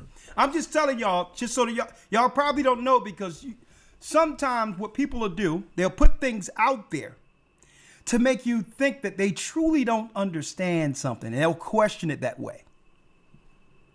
Oh, do you mean this? And whatever they say and whatever they put up is the lie that comes with, is this what you saying? Whatever they say after that is the lie. Okay? No. There is, so you have to understand how people lie through omission. I just wanted to put that out there. So to let them know that I know you listen to our videos, but come straight. All right? If there's something you don't believe because you're in another camp or whatever and dealing with another doctrine, be a man and confront the difference in doctrine.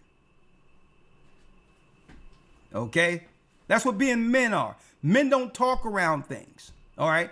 Women talk around things because they don't have the might of a man. So they use other scenarios, other wows to get points across. Women operate like that, not men. Okay? All right, Lawyer, you ready? Yes, sir. I'm ready. All right. Elder Lawyer.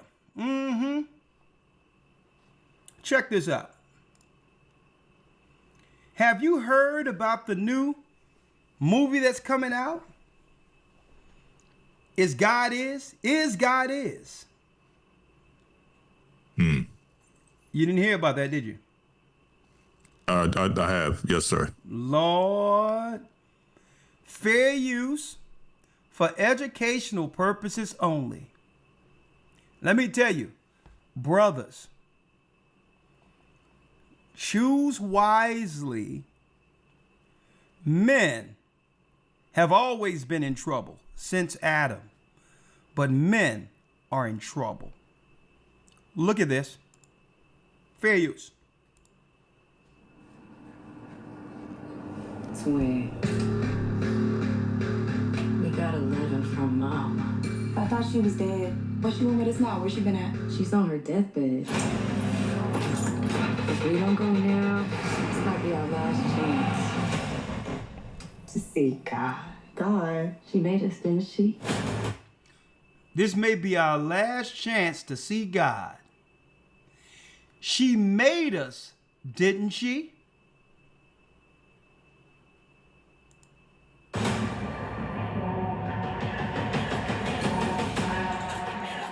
They walk in a room and Vivica Fox is dressed like an African high priestess.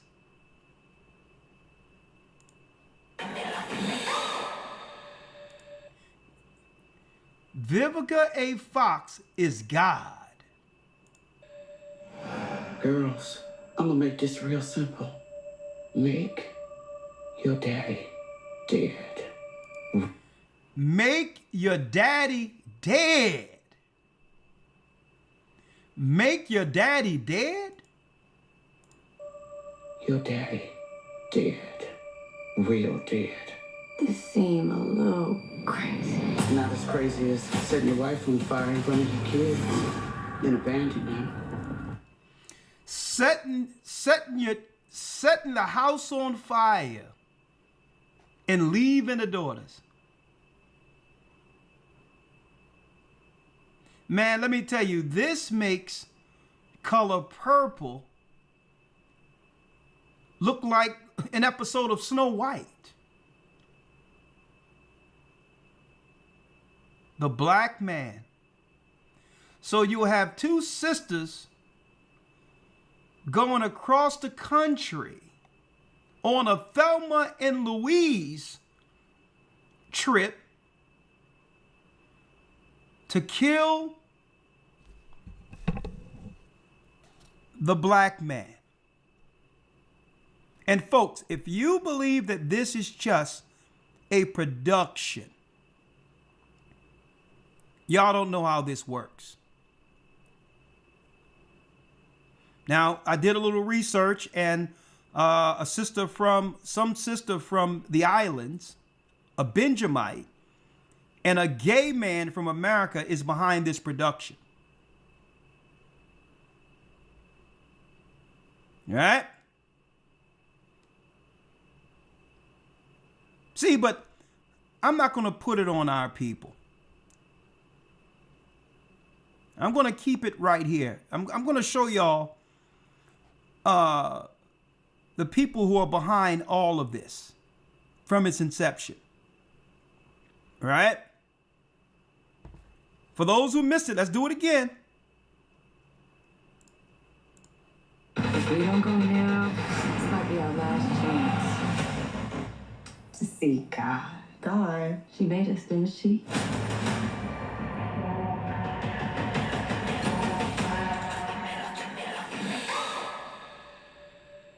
Fair use. Girls, I'm gonna make this real simple. Make your daddy dead. Real dead. This seems Make your daddy dead, real dead. Well, folks, you have to understand how our people internalizes the productions. These Satanists know how to do this. Elder Lawyer, I don't know if you remember a movie back then, Waiting to Excel. Yeah. Angela Bassett. She does this thing where it's a black man with a white woman, right? Or something like that. I don't know what the scene was, but I know that, this cheap man, and she takes all of his clothes. I was taking care of you since college, and now you're gonna blah, blah, blah, blah, blah, blah, blah, and go put all of his clothes in a car, throw gasoline on it, and set the car on fire. Okay, that's a movie. Don't you know there was an epidemic of, in the hood, cars going up from the movie? I know people in North Philly, right, didn't have a pot to pee in and a wither to throw it out, whose car went up in the fire because of that movie. So these are what? Planting ideas. But I don't want to focus on our people as of yet. I just want to show you the end result of the serpent's plan before giving you the true architects of all of this. Again, let me make it clear for you again. There was really no problem. Let me see. There was really no problem between the black family outside of us trying to survive out of slavery. Okay? And the impoverished state that came with us, being on our own with no help from the outside. So we didn't really have no problems amongst each other until civil rights and all that started popping off, and we began to integrate with the Satanist. Right? So let's go straight to it. Here's another one, Elder Lawyer, you probably need to check out. Fair use. Everywhere I look, it is gay black men. Straight black men are the cancer of the black community. Argue with your man. I've been saying. Okay, now, Elder Lawyer, you got a man of the homosexual persuasion, dropping the knowledge on what our community, our people need to fix. Everywhere I look, it is gay black men. Straight black men are the cancer of the black community. Argue with your man. I've been saying for years on this show that black men need to have a conversation, black men alone. We have got to figure out what is going on with us. This is not. All right, Elder Lawyer, he ready to have that conversation with black men. What you gonna say to him? Where do we start? He said they need black men in a room and have the conversation. Right? Yeah, if I remember correctly, you tried to emphasize that this is a conversation that don't need to take place amongst black men of his persuasion. They don't need to have that. It needs to be straight black men specifically who needs to have this conversation, because it's straight black men who represent the cancer of society. So he's excusing himself from the conversation. Okay, let's see. Which is confusion altogether. What else can you expect to come from it outside of confusion? Let's do it. Not something that black women can help us with, this conversation. No, he included himself. Well, ain't nothing that black women can help us with. Yeah, hear him out a little bit more. He's going to say us, but hear him out a little bit more. I think, it seems like he trying to get black men in the room, but let's hear it. Yeah, you're going to slowly but surely inch yourself out the conversation. Figure out what is going on with us. This is not something that black women can help us with. This conversation does not include black women. Black women, stand down and stand to the side. Black men. How can we fix anything if the conversation isn't had between the man and the woman? Right. And need to have a kumbaya amongst themselves, and I'm gonna niche this out a little more. And who gave this guy the authority to think that he's in a moral position to tell us what to do? It's heterosexual black men. And what makes this conversation? See, he came straight. He said he came straight to it too. He said it's heterosexual black men. And it's heterosexual black men.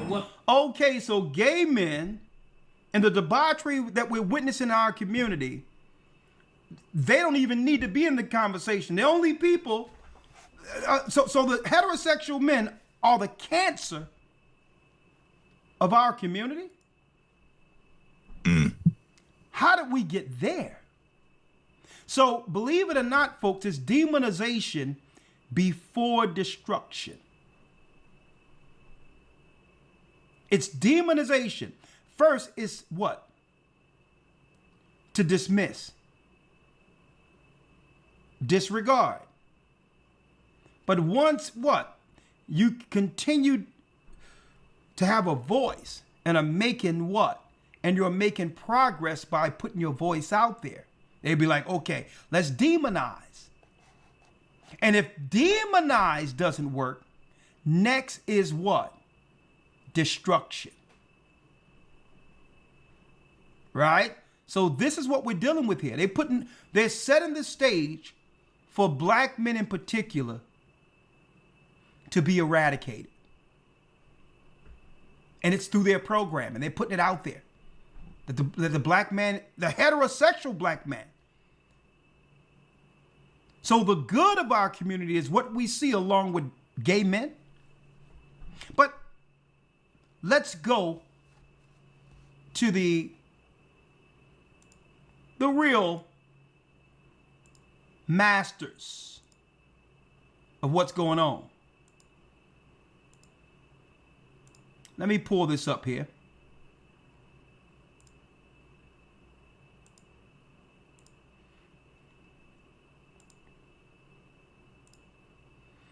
I want y'all to look at this demoness right here. This demoness, and yeah, she's a Jewish woman from 1903, this portrait of this demoness, 1903.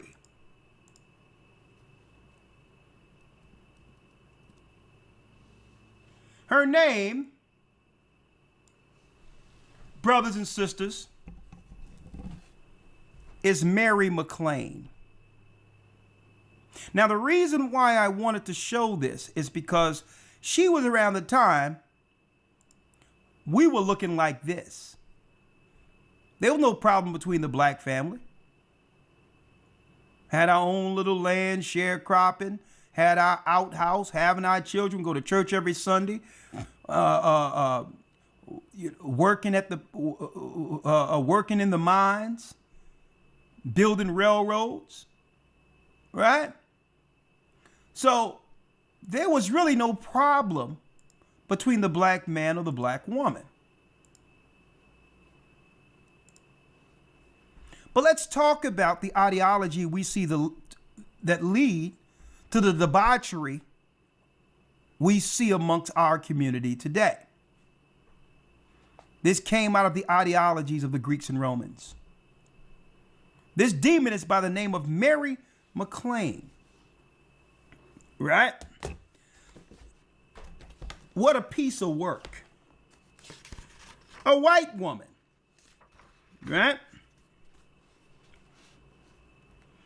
So I'm going to pull out a few things on her from page 429 here. A few things I'm going to read out here real quick.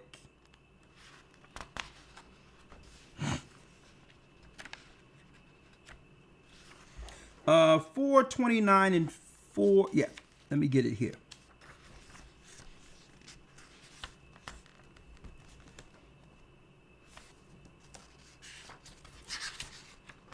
$429 and $433. Let me get it here. I'm going to read this about this Satanist here. Right? And this is the part of the book of satanic feminism. Right?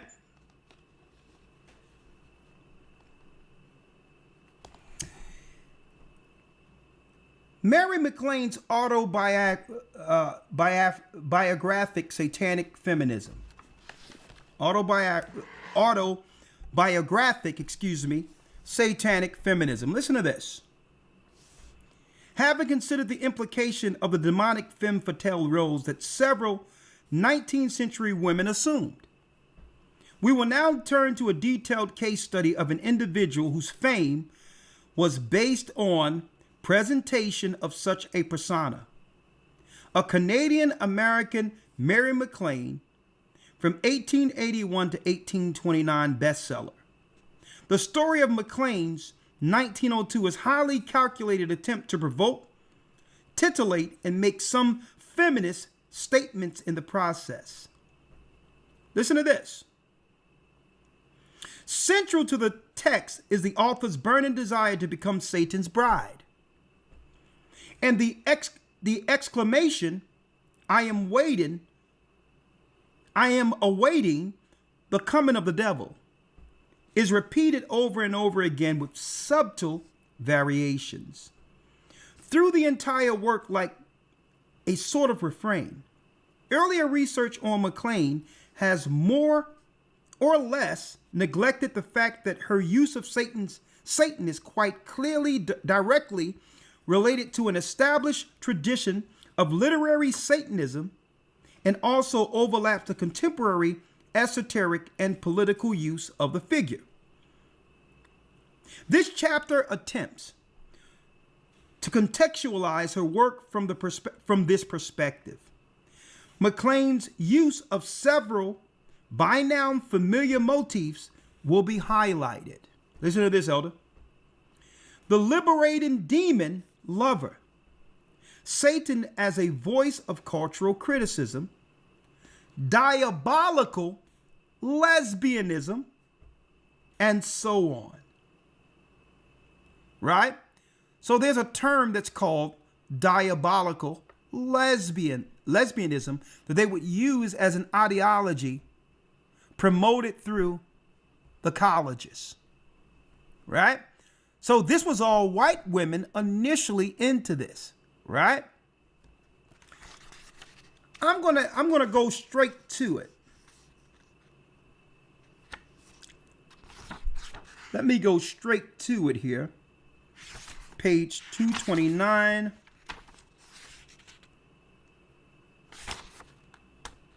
Yeah. Let me see if I have this page here. This is on page 433 of this satanic lesbian. All right. And I'm putting this out there because sisters need to understand the danger of sensationalizing and or listening to white women.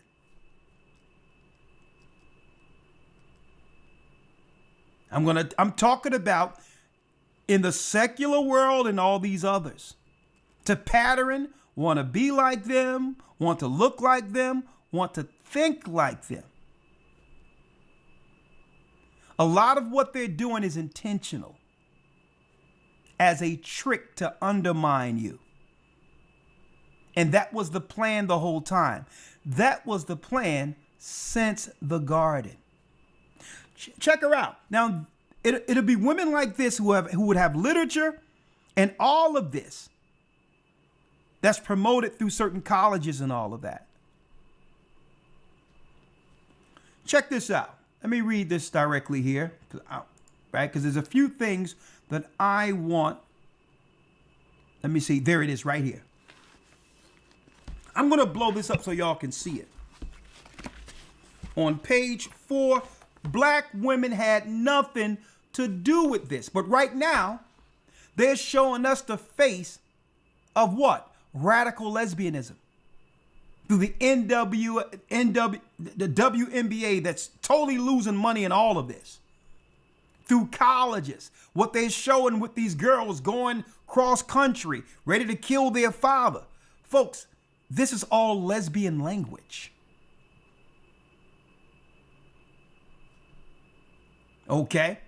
Now, the repentant part, we're going to talk about that later. But all in all, we have to understand who's using the tongue of the serpent to have our women be the face of all that's wrong with women. Okay?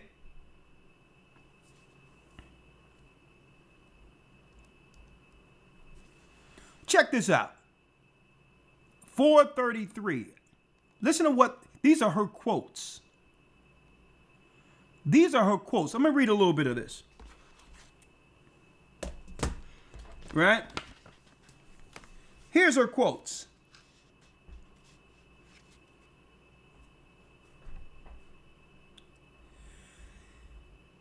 McLean's name can be found in all sorts of publications. During the period, Gideon Word's Satirical The Foolish Dictionary, 1904, has the following entry for the devil. An old rascal mentioned in the Bible, now reported engaged to marry McLean. With an accompanying drawing of the happy couple. Such parodies of the devilish Boutte girl were fairly frequent. Listen to this. Woe to the genius, the heaven scaler the fire stealer, the same piece further ascribed as a satanic polytheism in her. If there is more than one devil, this is what she says, Elder. If there's more than one devil, I love them all. All. To unspeakable madness, unutterable distraction. Then she says, come Satan, Lucifer, Araman, Belial, Samael. She goes all the way down to Moloch, child sacrifice, anyone? Planned Parenthood, anyone? Apollyon. She named them all. Come on, she's saying, come on, all of you come to me. This rock shall fly from its firm base as soon as I, unless I fly straight into your arms of steel. I am not a polytheist. I am a what? Listen to this word. Diabolist. I'm a diabolist. She's here to create confusion, being diabolical. Listen to this. For fear of overlooking any industrious deserving power of darkness, I will erect an altar to the unknown devil. Here it is.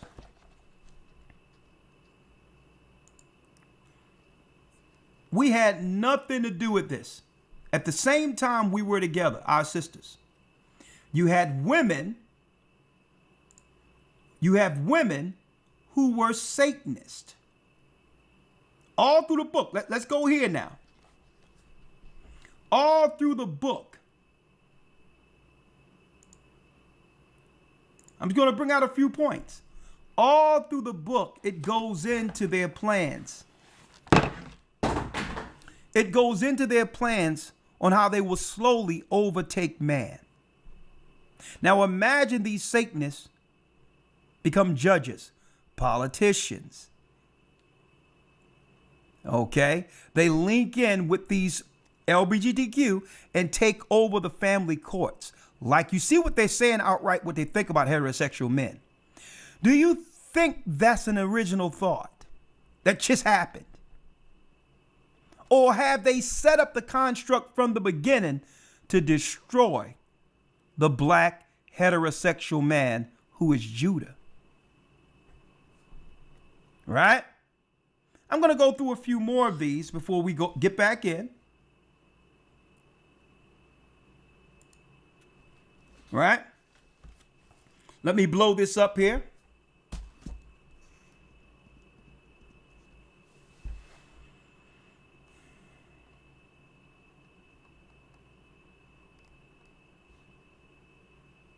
This is page 250. I can't go through it all. I mean, they roll out the whole plan in this book to subdue men. And all the ideologies they put in this book, they aimed it towards the black community specifically. Let me read this here on page 250. Right?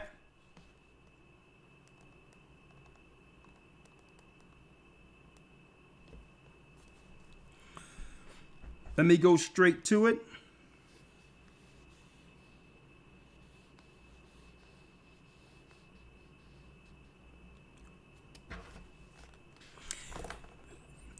It is easy to see how it would seem logical to turn such a revolt specifically against patriarchal structures. So they had a plan in the early 1900s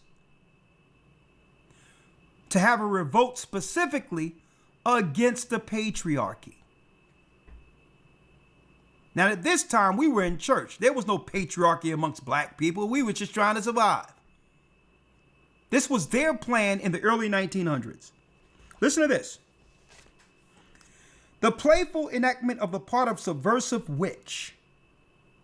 The subversive witch can thus at least be a reinforcing element in the development of the benevolent, satanic, feminist witch. Right? So when you hear patriarchy, you're hearing witch language. And they honor Eve, even though Eve wouldn't agree with this, as the first witch. Right? While such additional factors should be considered, at the end of the day, I'm going to read it here because the pages aren't clear here. Fenda Cicel, construction of a witch with a satanic feminist was largely the result of Michelet's book. His words echo often very distinctly, at times approaching plagiarism in most texts that present this view. Okay?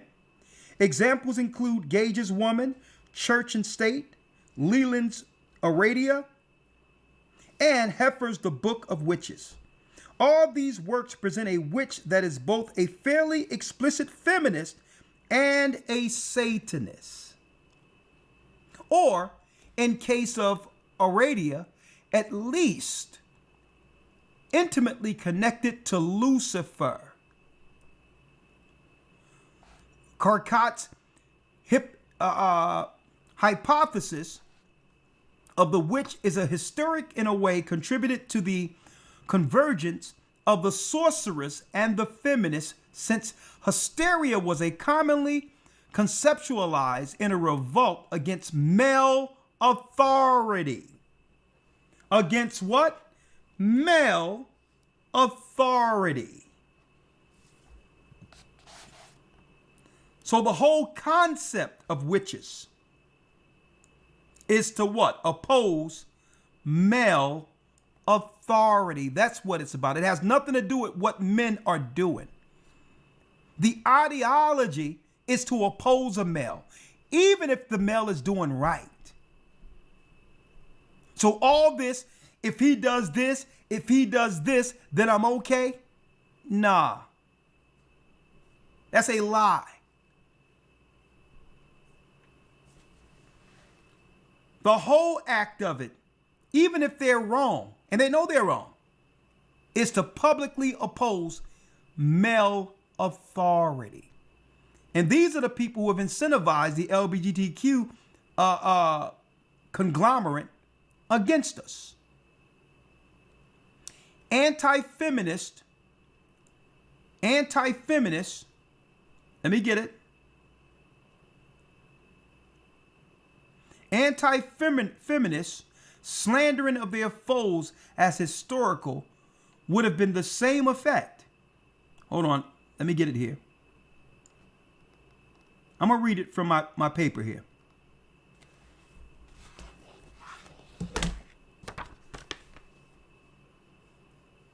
Anti-feminist slandering of the foes is a historical would have had the same effect, given the Charcot and his colleagues had established that witches too suffered from this malady. The anti-feminist linking of witch, historic, and feminist was made explicit in the work of polemists like Marcom and the number of caricatures and satires. To those who appropriated the witch as a heroic rebel in the service of woman's rights. See that? So they would shape what? In their literature, it became films, women as heroes who would destroy and go against the man. That's what we're witnessing with that movie starring Vivica Fox and her daughters. We know that a narrative like that doesn't exist. It doesn't exist, folks. And they're showing it, they're pitting this down south and all that, where we were predominantly Christians, right? Listen to this. To those who appropriated the witch as a heroic rebel in the service of women's rights, or some other noble emancipatory cause, the reductionist pathologization proposed by the psychiatrist was incompatible with their rose-tinted vision. Heffer and Leland are examples of this. and they do not incorporate the GOCC school's understanding in their writings. For someone like Gage, even most concerned than Leland with making the witch, listen to this, a proto-suffragette. It was highly important to tackle this view directly and dismiss it, since it had been implications for the perception of her contemporary feminists. And then on the next page, it goes into what? Listen to this. Lucifer and lesbians. This is from page 117 I have there. Lucifer and lesbians. Folks, all of these writings, this is the introduction of it. Let me go back here.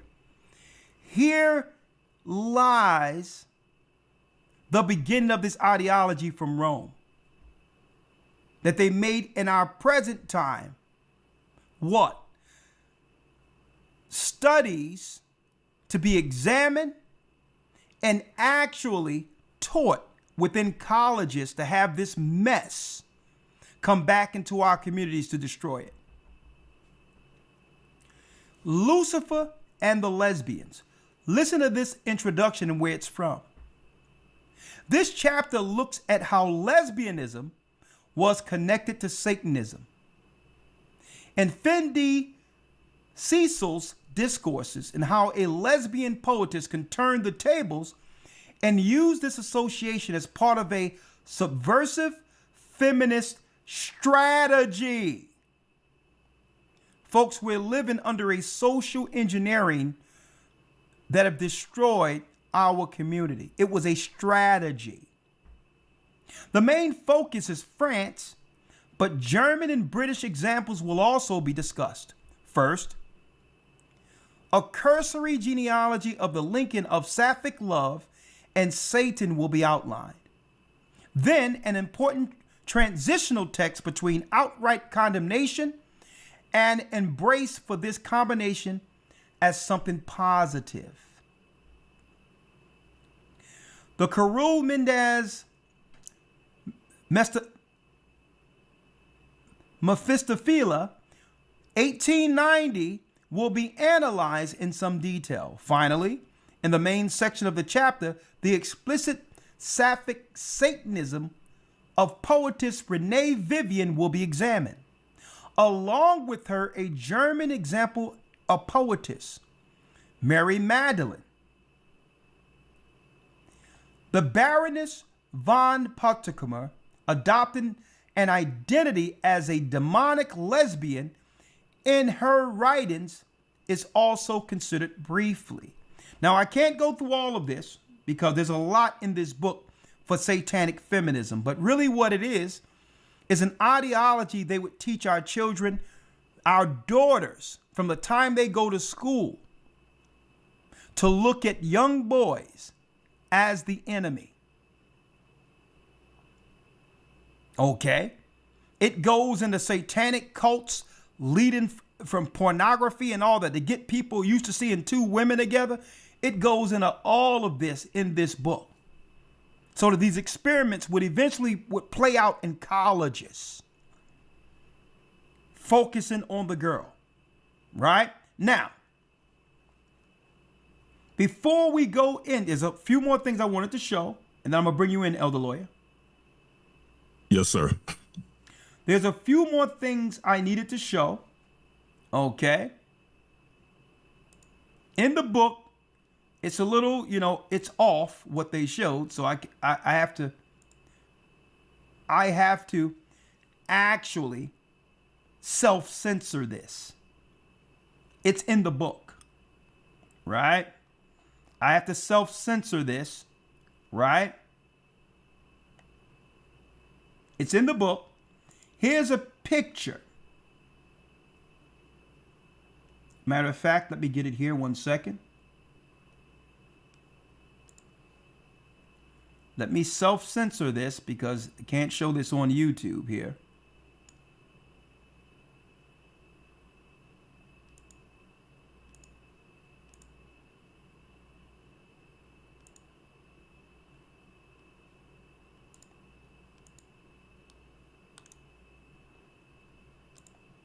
Hold tight, because I'll get it here.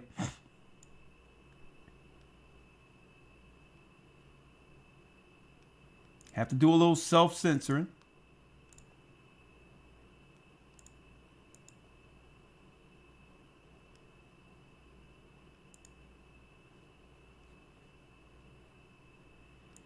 Bear with me.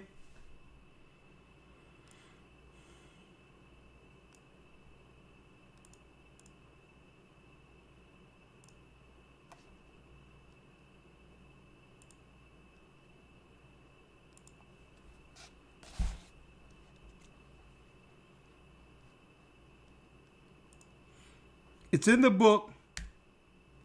Have to do a little self-censoring, right? Let's start off here. This is in the book showing the deity that the lesbians and all that and the gay men worship. Okay? It's Satan or Lucifer as a woman, right? Now, it's a little, I can't show it, but let me show what their plan was with Lucifer. Lucifer as a woman, right?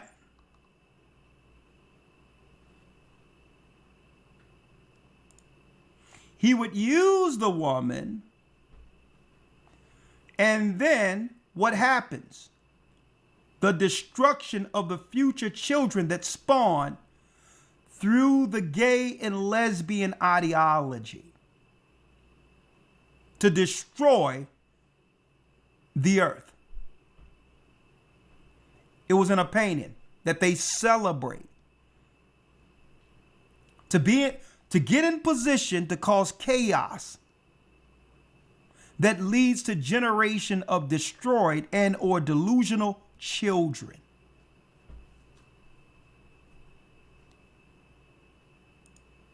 Moloch sacrificed children dying here, and all the people who's in waiting to have to deal with the chaos that they are constructing from the top down, from government, right? Now, I mentioned earlier, Elder Lawyer, and you can come in at any time because there's a lot in this book, but in a nutshell, it's showing through this book satanic feminism, that they was going to destroy the family mainly using lesbians, white lesbians initially. They're unassuming. The other thing about a lesbian, she can play both sides and you'll never know. So if you were a straight man, unless she tells you, you wouldn't even know that she's into the craft. And this is why Satan wanted to use the lesbians in particular, because a straight man ain't going to be dealing with a man telling them what to do. Right? But she can play both sides. So they would use the lesbians to become the doctors, the educators. They would use them as the influencers to convince women to see men as something to be what? Something to utilize or use as a utility, or discard it altogether. Right? And it's in the book. Right? Satanic feminists. Now, I said earlier that what? That there's a difference between what? In the Bible, a wife and just a woman. And they're seeking in our modern day society to conflate the two,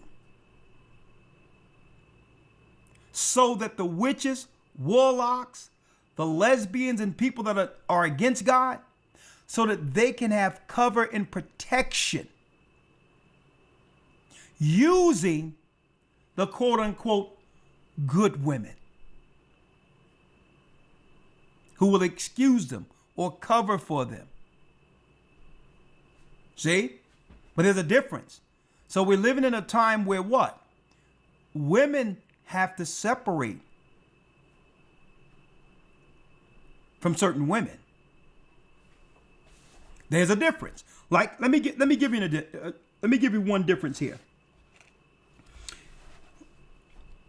Let's go to Job 39 real quick. Elder Lawyer, if you will. Job 39, let's read that. And then I have to go back to this production, so hold with me. Hold with me. Job 39.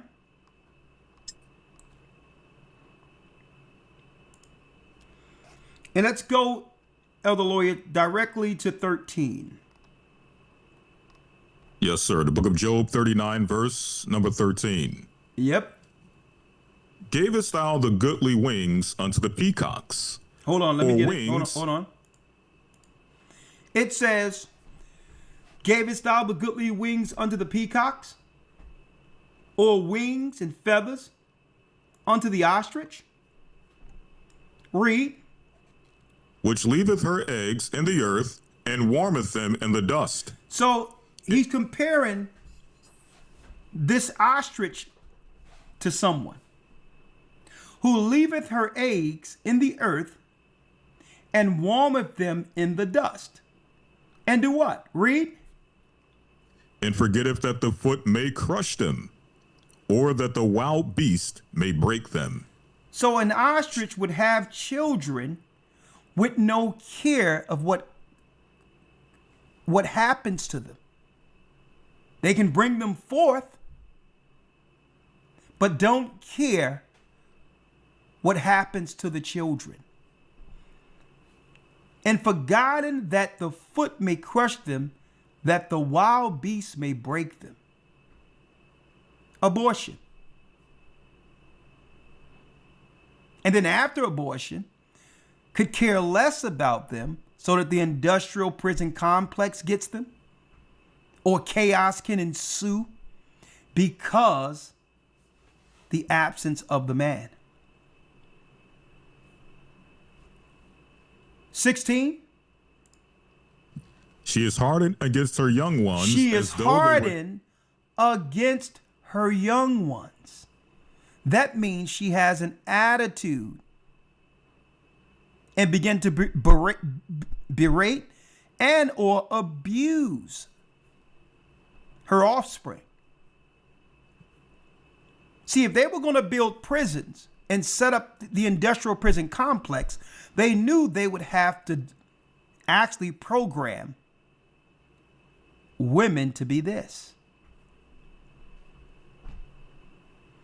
She is hardened against her young ones. Read. As though they were not hers. As though they were not hers. Read. Her labor is in vain without fear. And she don't care what no one says. It's like a wild ostrich. And the reason why someone can operate like a wild ostrich without any control in place at all is because she understands that the construct in place incentivizes her to be this way. She understands that there's no consequences. See? Because what? 17. Because God hath deprived her of wisdom, neither hath he imparted to her understanding. See that? Because she's not using the wisdom of God or understanding of God. She's trying to survive and do what she want to do. Well, folks, that whole ideology was created to where women, our women, would go from this God-fearing women with their husbands and family, and guess what? Being fully fulfilled in this setting, than being a person without wisdom and knowledge of the Almighty and no regard for her own children. Hey, let's go back to that once more. Read that last piece again, Elder. 17. Because God have deprived her of wisdom, neither have he imparted to her understanding. Neither have he imparted unto her understanding. She could care less what anyone thinks. If the whole community is destroyed, if everything is done to hell, she could care less. See, but this is not all of our sisters. But this archetype is what the media is hyper signaling. So our young girls coming up, they're seeing more of what we're reading here than the virtue that comes with being in order with God and or a man. A matter of fact, being in order with a man in this society right now is considered a weakness. Read on. What time she lifted up herself on high, she scorneth the horse and his rider. She scorneth the horse and his rider. So think about this. If you can utilize someone under this mindset, it stunts what? The progress of the community. The horse and rider, things that's moving things along. It stunts it and move it backward where what? It becomes stagnant and or, if anything, materialized to nothing at all. It's as if what we're reading in the book of Job was the model they utilize and say, this is what we're going to create to break up the children of Israel and separate the Godhead that was once the protector of Judah.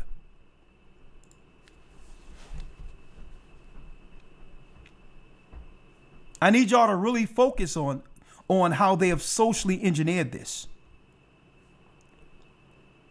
And I was examining the whole thing. How did they do this?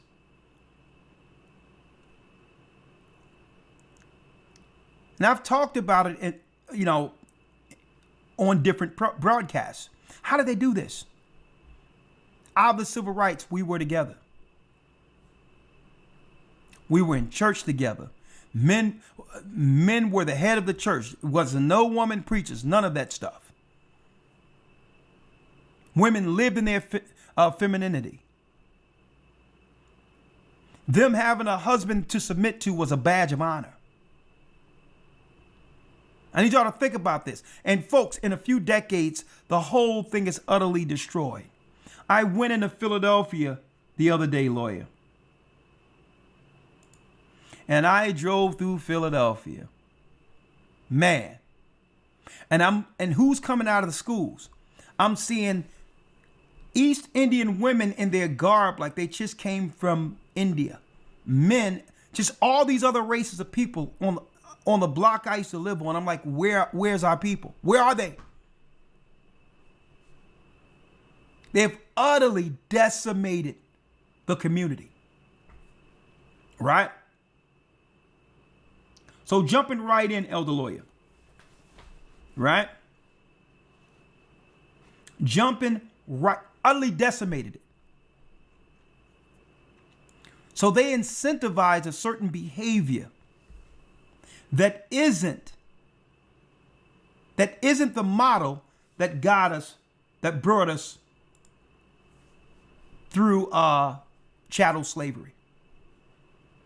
They socially engineered everything I'm seeing in this book, they socially engineered that within our communities. And the men are sitting there looking naive. And guess what? Before I go into it, we're about to, show a few videos and round it up real quick. But before I go into it, Elder Lawyer, I'm going to make it clear none of this, they did this working against the man, using radical satanic feminism as the model that would destroy us without seeing it. In their programs, when they started showing Oprah and her girlfriend more powerful than the man, that optic where her girlfriend was more important. I forgot her name, the girl that interviewed R. Kelly. What's her name, Elder Lawyer? Gail King. Gail King. Started showing them as a model before our young girls. Women who were over their men, who had more money than their men, where men were just what, a byproduct if a woman cared to have one, like a bag. They started showing that.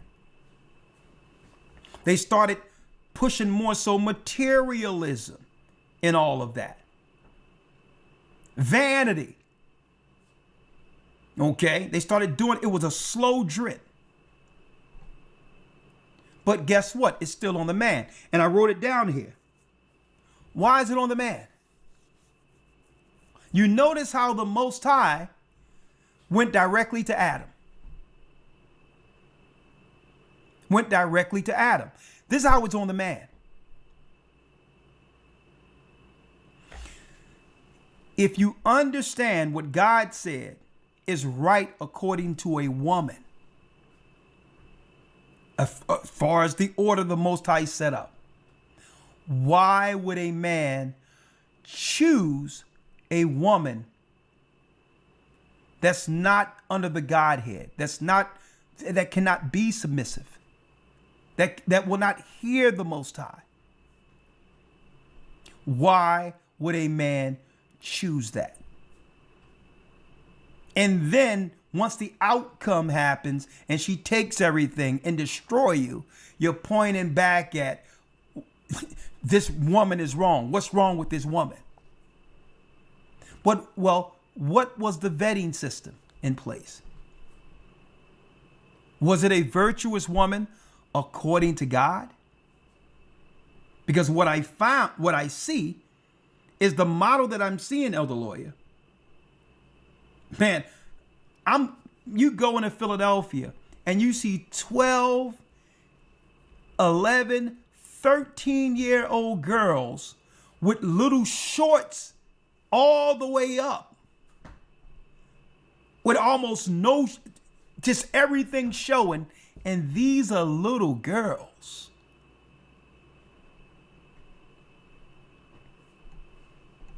What they're pumping out of our community right now. Now, no one is saying anything. And when I was growing up, it was like, hey, you better take your behind in the house. Right? So it's as if the men are handcuffed. They cannot say anything. They cannot do anything.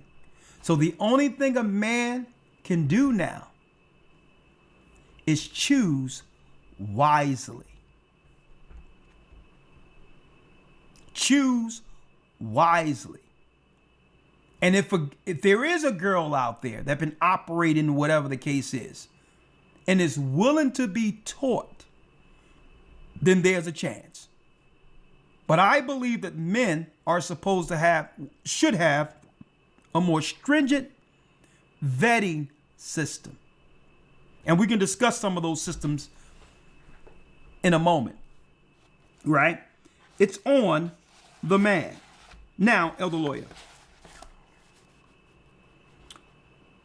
let's now go into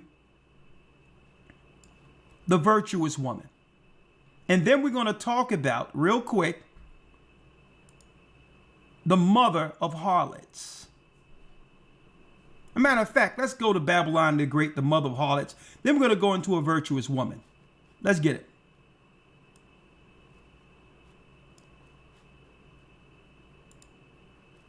Where it talks about the mother of harlots in Revelation, Elder.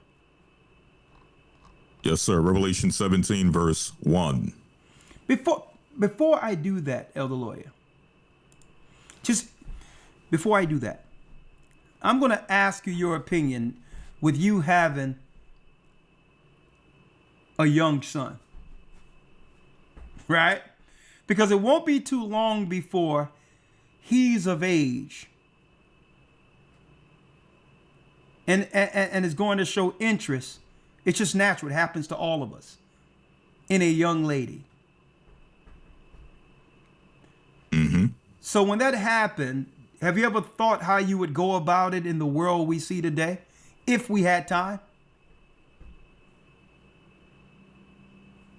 It's a bit tough because, you know, obviously we're seeing where the world is going, and it seems like as time goes by, it's becoming harder and harder finding women. Okay, and I'm assuming women may go through the same thing. A man with a daughter may go through the same thing. I have a daughter as well, just so happened to be the case. But it's becoming more difficult to find people out there who actually hold the values of the Most High. So for me, looking for a wife for my son, and yes, I said me looking for a wife for my son, I would more so be the one to take the initiative to kind of keep the eye open on finding that young lady, or assisting in finding that young lady, or at least guiding him in finding that young lady who holds values that are a reflection of biblical based principles. So I would start there with that as a foundation. Then after that, obviously, you know, you have your next steps, courtship and things of that nature. But I would start with assisting him with trying to find a woman, a young lady that holds biblical based principles, family oriented, children, doesn't have any issues, being submissive to a young man of the Most High. Just those key things that we look for, we consider when we're talking about somebody who you're trying to spend a lifelong covenant with. Okay. Well, you know what? That's the Bible, and that's what you're saying is ideal. Yeah. That's ideal. But we know how the world is. Right? To a degree where when your child, when your children come of age, it seems as if they want something and they know better for themselves what that is. Or they can run into somebody outside of our peer view that they find attractive and or want to pursue a relationship with, right? Sooner or later, they're going to be at an age where they're on their own and make choices, right? So, just say hypothetically your son get older, and of course, when I got older, 15, 16, you think you know everything, and I got it, mom and dad. You taught me. Let me find these things out for myself, right? So I'm asking you, if all things was ideal, you would make a choice according to the Bible and set things up and have that conversation with him initially where he'll understand the only way this thing is going to work with you and I is if we do this together. Good. Right. Well, suppose children do what hard-headed children do sometime and say, hey, I've been looking at her. She was in my class or whatever the case is. And he brings a stranger home to you one day. How would you go about that? Well, I would go back to the value system, the foundation. Obviously, you're talking about a situation where a child grows into his own, grows into her own, and eventually they bring someone home. We know that those situations exist, but I would go back to the foundation, the value system being what? Train up a child in the way that they should go, and when they're older, they shouldn't depart from it. Now, we know, again, they get to that age where they may desire what they believe is right for them or good for them, But the best thing we can do is set the value system initially, which will guide their decisions later in life. Once they're 15, once they're 16, they're operating under the principles that you instilled in them while they were 5, while they were 8, while they were 12, so that now they're not dealing in, operating according to how the world would operate with just going out and finding somebody, but actually dealing in accordance with the principles you instilled in them. Now, if that was the case, if he brought someone back, again, she would still need to be vetted. And if it comes out that, this is probably not a good situation, then obviously he would need to be forewarned. These are the things I'm seeing. These are the things that could go left, could be negatives. So, hey, I'm letting you know before it happens. This is where it may go. This is where most likely it's going to go. If you decide to take this route, hey, there's nothing I can do for you. Okay. Well, I'm gonna tell you, your son Eli. I'm gonna tell you, he I check him out, and I can tell he's the type of young man that's going to have honor,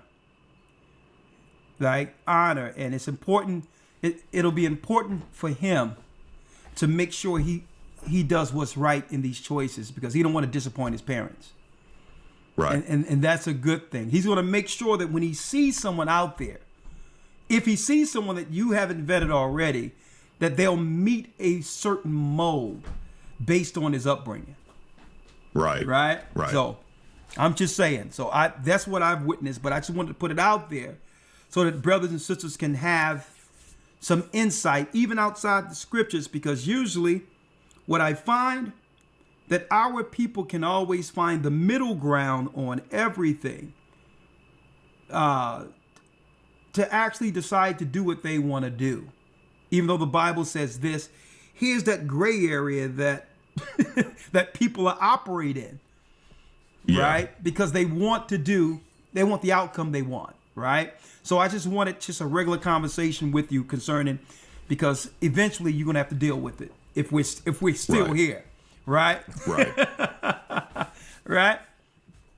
One young lady said, one person said, well, this lady said she have a 23-year-old daughter who is still a virgin, and that's good. I mean, that's a blessing, in a time we're living in right now, to have a young lady, because let me tell you, believe it or not, the proper way of doing things. A daughter is not supposed to leave the house at all, no matter how old she is, until the father gives her to a husband. Straight out. There's a difference between a young lady and a young man.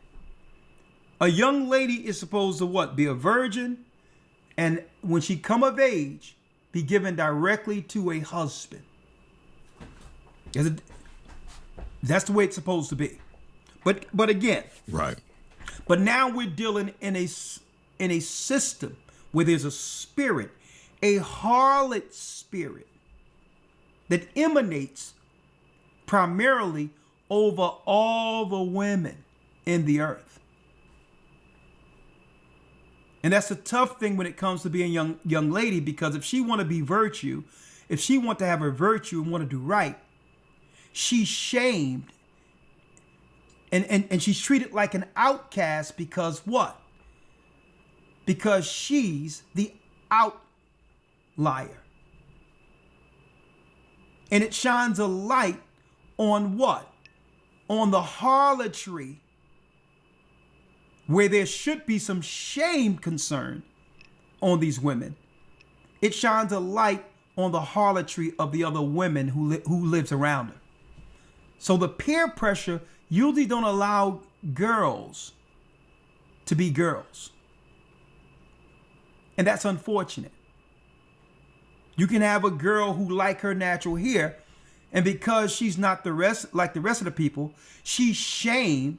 Or one day they go out and say, girl, you need to put this on. Oh man, you looking they'll push her into becoming one like them. And it's tough for a young girl. And that in of itself is a spirit. Let's go there real quick. And a matter of fact, Elder Lawyer, let's go there real quick, if you don't mind. Yes, sir. Revelations 18. All right. You want 17? 17, which says, 17. Let's go there. Yes, sir. Revelation 17, verse 1.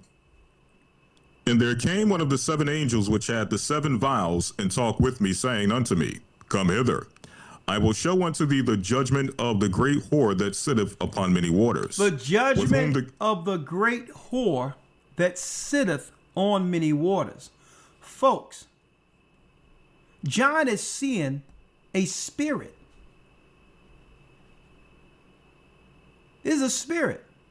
This is an ideology. What I'm reading in some of these books is the spirit of a deity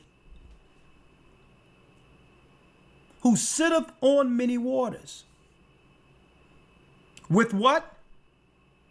With whom the kings of the earth have committed fornication, and the inhabitants of the earth have been made drunk with the wine of her fornication. Her wine of her fornication.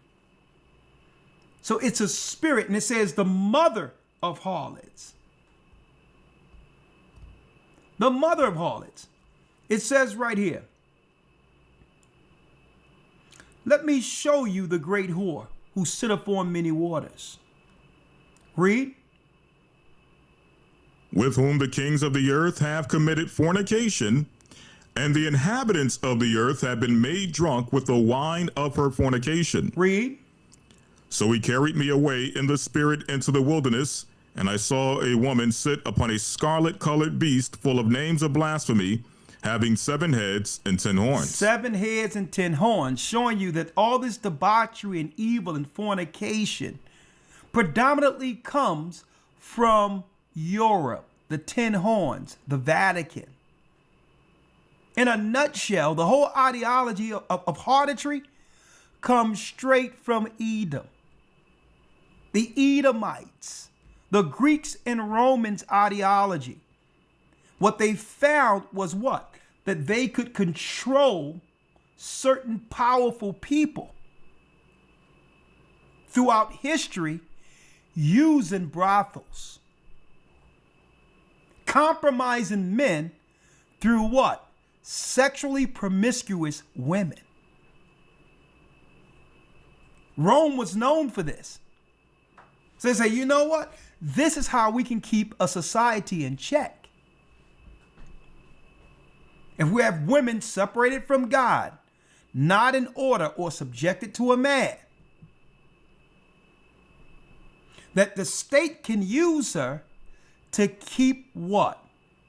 The control of all communities. It's a spirit. That's why it says she's the mother of harlots. The whole idea of harlotry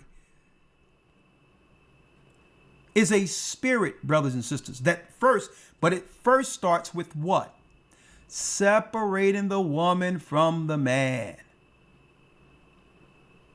where she has no authority, no authoritative figure over her. That's what sexual liberation, that's what liberation. You're being liberated from who? The man. The order that the Most High gave Eve from the beginning is what you're liberated from.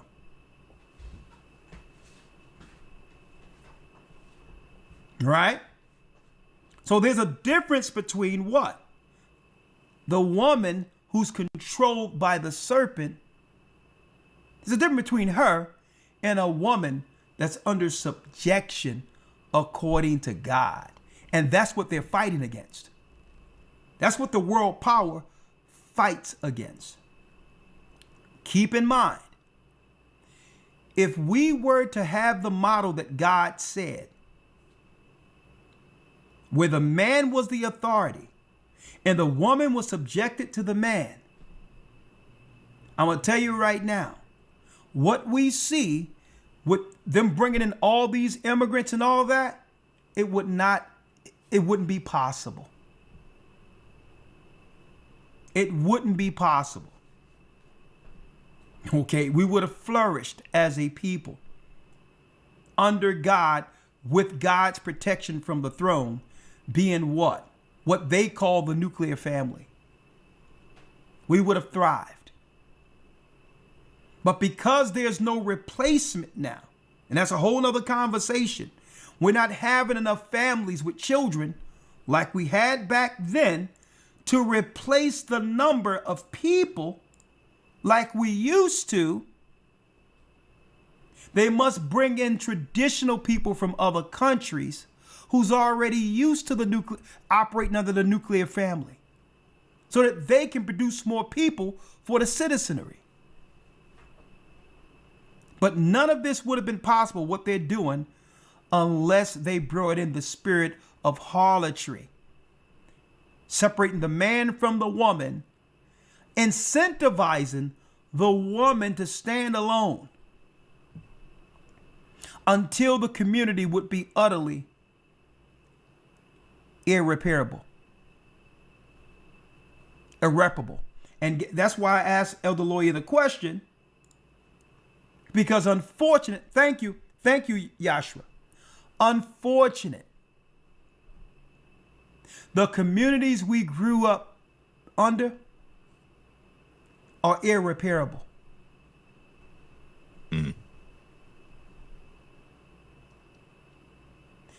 When I drove through Philadelphia, Elder Lawyer, it was clear as day when I seen the different races of people. I'm like, they've actually accomplished it. They're not doing this immigration thing strictly because they don't like our people. Strictly because let's get rid of the black people and replace them. They got to do the immigration thing because there's no producing anymore amongst the communities who built the country. They have successfully destroyed the people, the family. They must bring other people in. It's over. They don't have a constituency unless they bring them in. They have successfully destroyed the black family.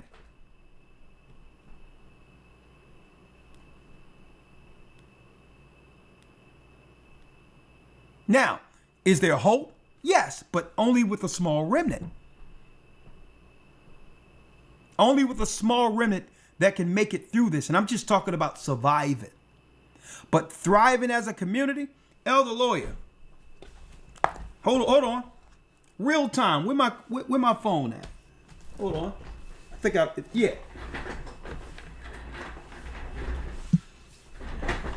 Look at this here.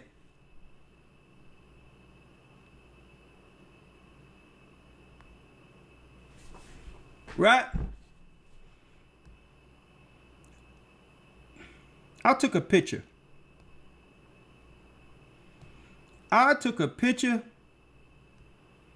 Driving through Philadelphia. I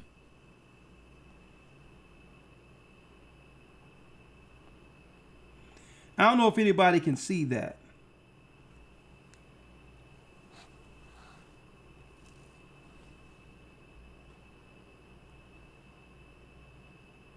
I took a picture of this building. Now, this building has a special place in my heart for this building. There used to be, thank you, eyes too. I remember Bishop Little and Mother Little from the Baptist church I grew up in. It was between 8th and 9th and Collar Hill Street. The Chinese people own it now. But we used to drive to this place because this was more so, it was right off near Broad and Alany, not too far from there. And what it was a Baptist alliance building. Like if you needed tracts, if you needed to communicate with other pastors that were in the Philadelphia area or across the country down south, this was the main building for the Baptist church. This was like their headquarters in Philadelphia. I drove by it, Elder Lawyer, and it says the Assembly of Haitian Christian Church Incorporated.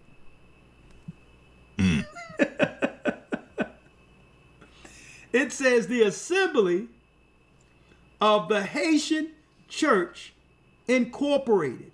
When this building was owned, it was like a headquarters for the black community in Philadelphia, where all the pastors would actually unite and come together for meetings and share ideas and all of that. Now, listen, if we got Levi following Christ, that's fine. But I'm like, this particular building was a staple of strength for the black community in Philadelphia. And now that building is ran. That means there's more Haitian or Levite Christians that are united under one spirit in Philadelphia than the blacks who created that whole dynamic here in the United States. They have successfully utterly destroyed Judah. And guess what? What they did here, they are about to do down south. That's a whole nother conversation. Their sights is on the South now, to totally, utterly eradicate Judah. Absolute. Man, listen, Lawyer, I can go on for hours with this, but it's deep how they slowly did this. And all the people that are really responsible for it,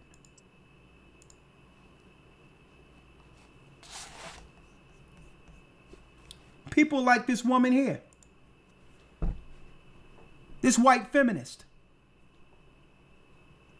Mary McLean, who was a known witch, she was directly attached to Satan, unapologetically. I don't even have to say allegedly. She celebrates. She says, listen, if the devil had a new name, she would worship that devil too. And the most deceptive part of this is they had a beeline aimed towards influencing our women and turning them against us.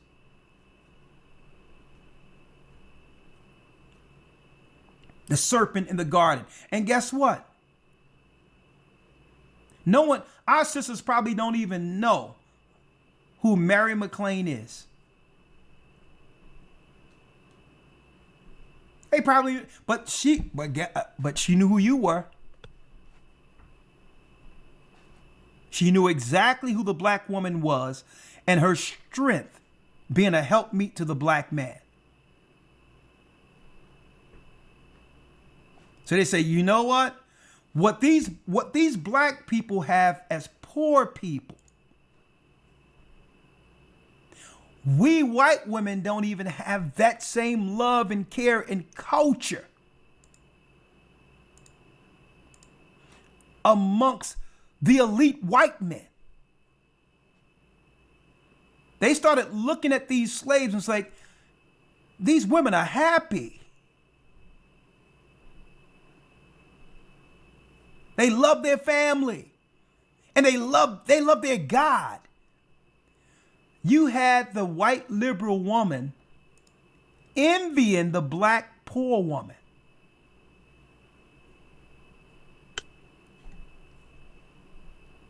Why? Because where she grew up, what she grew up with, seeing the real world for what it is, the child sacrifice, and all of these different fraternities that comes with these satanic worships growing up as children. The KKK, folks, was a satanic fraternity with ritualistic things and all of that. Folks, that's what she grew up seeing. Look at her. She's warped. She's like, man, I envy I envy her. I envy that little black woman having black kids, family. They're happy. He said, you know what? I'm going to take her away. I'm going to take her away. And guess what? I'm going to take her away. And if possible, I'll replace her. Brothers and sisters, that's how deep this is. So when I see videos like this, I'm no longer going to see it the same. I'm not going to see it how the enemy would like us to actually see this, to have us believe that our sisters are the architect of radical lesbianism and man-hating.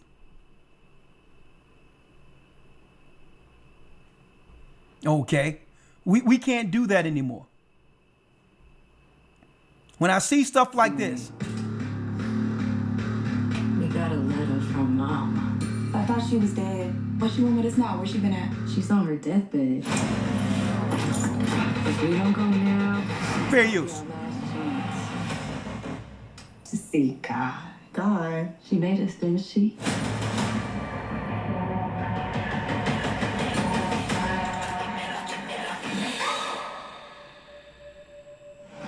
Girls, I'm gonna make this real simple.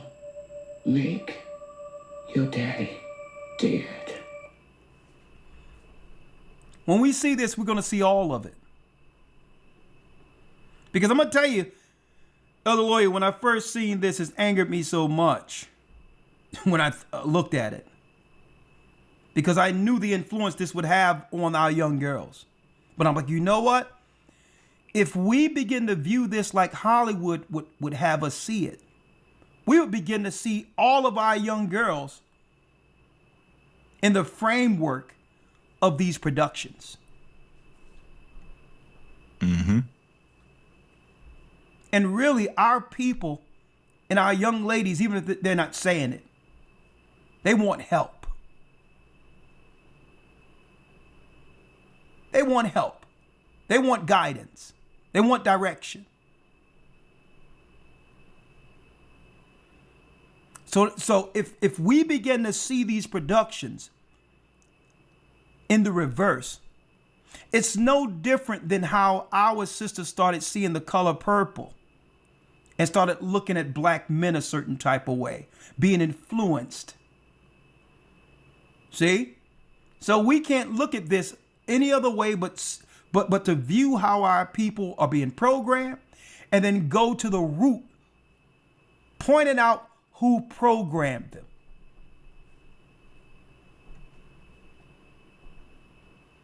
Because then what's going on is some of these white women, they're doing what? They're hitting and hiding their hands and leaving our sisters with all the denigration and negative backlash. When it's white liberal women who are the architects of all of this.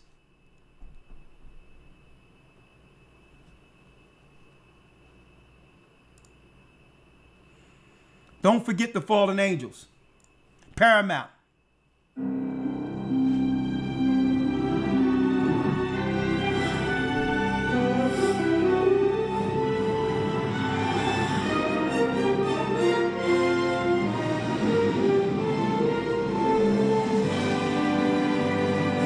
Fair use. Don't forget Paramount, where the fallen angels came down on Mount Hermon and dealt with the women in the land of Nod, the children of Cain. Don't forget that. So these programming, I'm going to tell you, all of this is a religious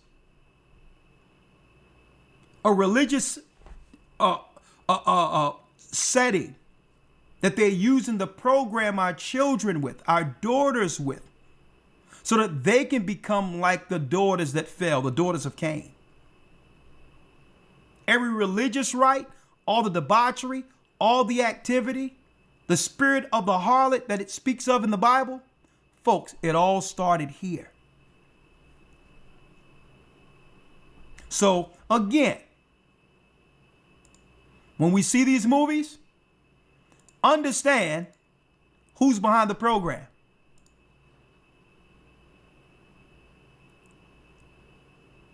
So why did I put this out there? It's upon us not to give up on each other.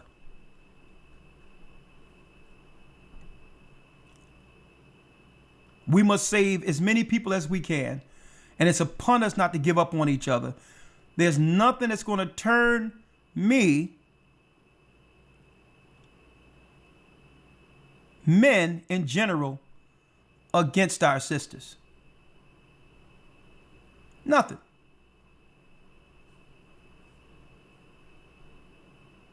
It's upon the man not to deal with a woman who's operating out of order.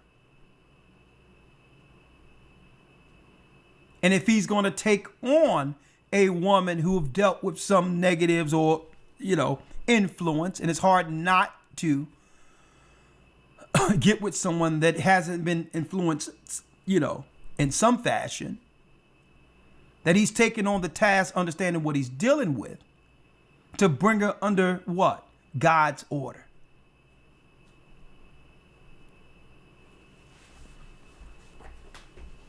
Right?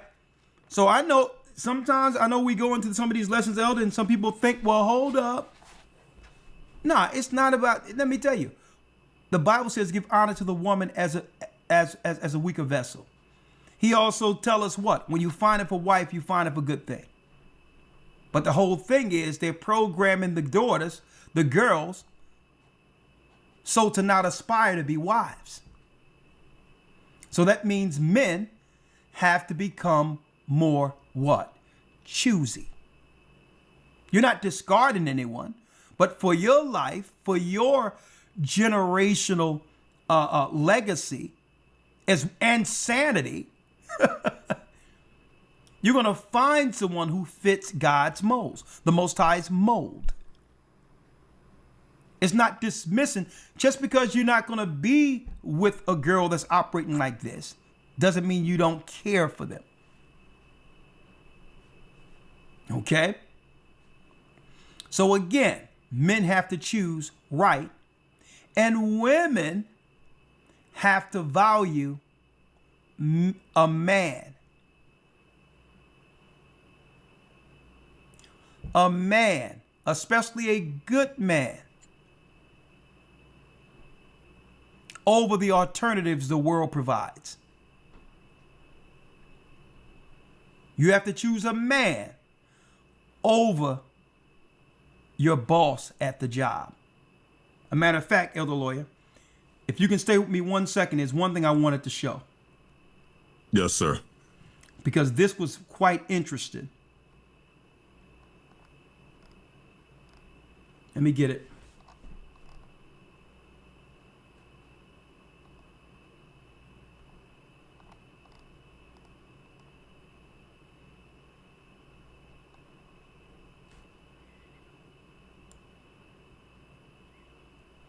Some brothers were talking. Let me see if I can find it here.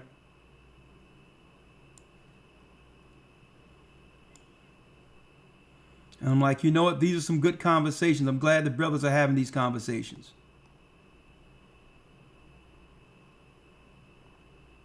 Hold on.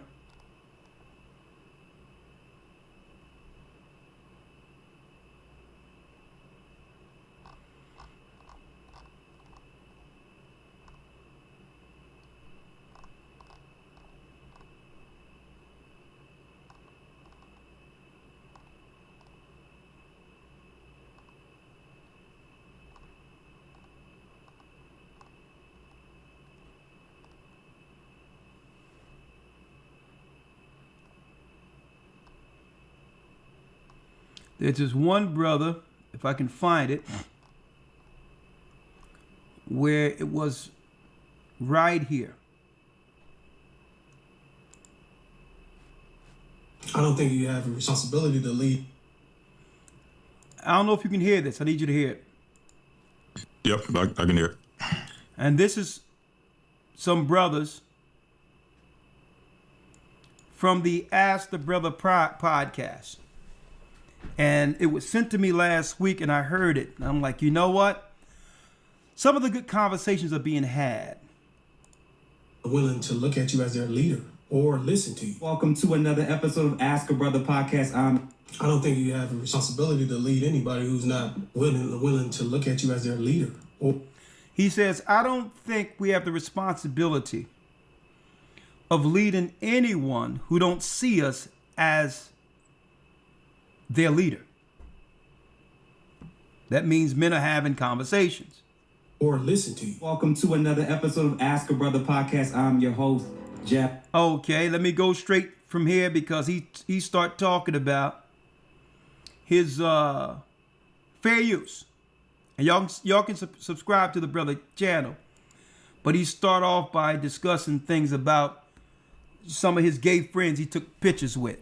All due respect, I don't believe in that. I don't believe that a man has, deal like that, right? But I'm gonna leave that there. But let's hear some of these perspectives. Our chart looks exactly like the same chart I'm seeing people pass around and making a stallion one. Yeah, I don't see anybody going up to Travis Kelce calling him a Okay, not this. Model what I want her to mirror. Listen to this brother. Who do and put the man in harm's way. Now this man got cancer covering. Hold on. And right to here. be able to absolve themselves from being led by a man. Or sacrifice myself to be a leader or protector of somebody who's going to move by their own beat of their drum and deviate and do whatever it is they want. There's an alarming rate of black women who are intentionally position themselves in society to be able to absolve themselves from being led by a man. There's this thing called self-sustainability, careers, financial stability. All of those things are really packaged so that the woman don't have to cooperate. So I think leadership and protection should only reach as far as those who are willing to get under a man's covering. And we've seen in many occasions fair use where a man attached himself to a woman and going out in public, and a woman began to act belligerent and do whatever it is that you want to do and put the man in harm's way. Now this man got to go out and defend her and end up getting beat up or even shot. So again, elder lawyer, I don't know what type of men he's talking about that would be with a woman that'll put him in a position to get shot. But obviously it is out there. Right? Yeah, it exists. It exists. Right? But go on. It still comes down to who are you going to allow in your presence that would threaten your own life? Right? But it exists. But the question is, why would men choose women like that? Right. Well, it's really, really hard to protect somebody who doesn't cooperate with you. I don't see any benefit in protecting or leading anyone who is unhinged. That's just my opinion, fundamentally. Okay, so whose fault is that? If a man is with a woman that won't listen to him. So his points are right. But are men that defeated where, elder lawyer, to where these are their only choices? Or do they think that these are their only choices? Right. Mr. Wishfield, hold on a second, Mr. Obsidian. Mr. Wishfield, can you jump in and let me know your thoughts now that we've heard like both those different viewpoints? Yeah, I think it is, to the brother's point, it is extremely difficult to lead someone who does not want to be led. But that doesn't absolve us of being the leaders that we're called to be. Now, I said earlier that I am the leader of my house, and very seldom do I actually tell people what to do. In particular, my wife. I don't say, hey, do this or do that. The quickest way for me to get my wife to behave in a certain way that I'd like her to, or to do certain things that I think that she should do, is for me to model what I want her to mirror. And often we mistake leadership for telling people what to do. And quite often you can see it even when you're dealing with our children. Children don't just learn by listening, they learn more by looking. So this notion that we can't lead because people aren't listening to us, yes, it does make it difficult. Yes, it does make it more challenging, but it doesn't absolve us from being the leaders that we're being called to be, simply because people are having a tough time listening. They literally will learn more often by looking than they will listening. Now, Elder Lawyer, going back to my original premise, these two are talking about two different women, two different types of women, right? The brother at the top right here, he makes some very good points, but he's talking about an unruly woman that's not under a covering. The guy right here is talking about a wife.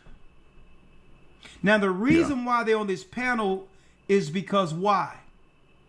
The world have conflated the two together, where not too many people can see the difference between the two. A woman that's just a woman that's out there with no covering and operating, like he mentioned, to the beat of her own drum, and a wife. And I'm going to tell you why in a minute. Why they can't separate the two.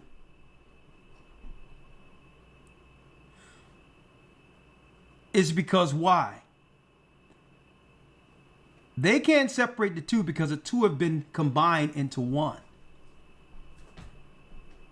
Where you can't really tell the difference between the two anymore. But I digress. Give me a second, folks. I'm going to show you where we're going. Well, I got a little bit of pushback. I understand exactly what you're saying. Now, Elder Lawyer, listen to this point. But this call to be, I don't know exactly where that's coming from. I don't know if you're coming from a spiritual lane, a religious lane. But I do know when a woman has a boss and she's being led by him, we don't have all of these nuances. It's either you listen or you're going to get your ass fired. Boom. That was a great point. So it's not that a woman don't know how to listen.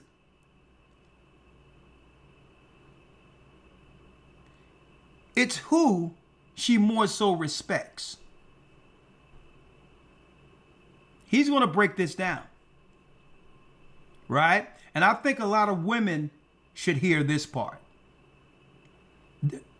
When a woman don't know she's disrespecting her husband just by giving her boss more respect and or leeway than she would give the man that's going to take care of her the rest of her life. And eventually that boss is going to kick her to the side and replace her with someone else with no care of her future. One point that he made that was real good here. Listen to this. Fair use. I don't know exactly where that's coming from. I don't know if you're coming from a spiritual lane, a religious lane. But I do know when a woman has a boss and she's being led by him, we don't have all of these nuances. It's either you listen or you're going to get your ass fired. You know what I'm saying? There's a thing called consequences that we really can't even inflict. Not saying that we're supposed to be abusive. Not saying we're supposed to be violent. I'm just saying there is no way to, if we have a woman under our covering, to be able to correct her if she decides that she don't want to cooperate. And let's not act like it's always justified reasons. And I'm not saying the man is not abusive of his leadership. I'm just saying, fundamentally, there's no way to inflict any consequences. For example, let's do scenarios. Let's say that, and this is hypothetically, let's say my wife wants to go outside with a string up her ass. Fair use. There's a family show. Excuse me. Hey, look, I'm going out with the girls at 8 o'clock. Fair use. And I say, you know what? Fair use.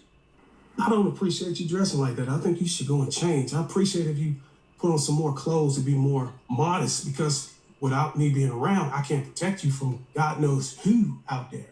And if she decides to say, hey, look, it's my body, it's my choice. I'm a woman, I'm a grown woman, I'm going anyways. What can a man do? I do remember my one of my older uncles, he just passed away, I think, at 89. He said back in the days, they used to slap him upside the head. Not trying to encourage, but today there's no consequences. The only thing you can do, if you're able to put yourself in a position to be a provider, is perhaps maybe cut a credit card off or something like that. You know what? We're going to have to jump back into this Friday because we want to pivot. I want to move it to the man side Friday. There's a lot of good stuff here, but the conversations are being had, and it seems like we're at a time in which, believe it or not, I think we're at a crossroad to the point where men and women are more so listening and are seeking solution. They're trying to find a way, knowing that what? We're becoming extinct to some degree when it comes to not being able to produce for the future.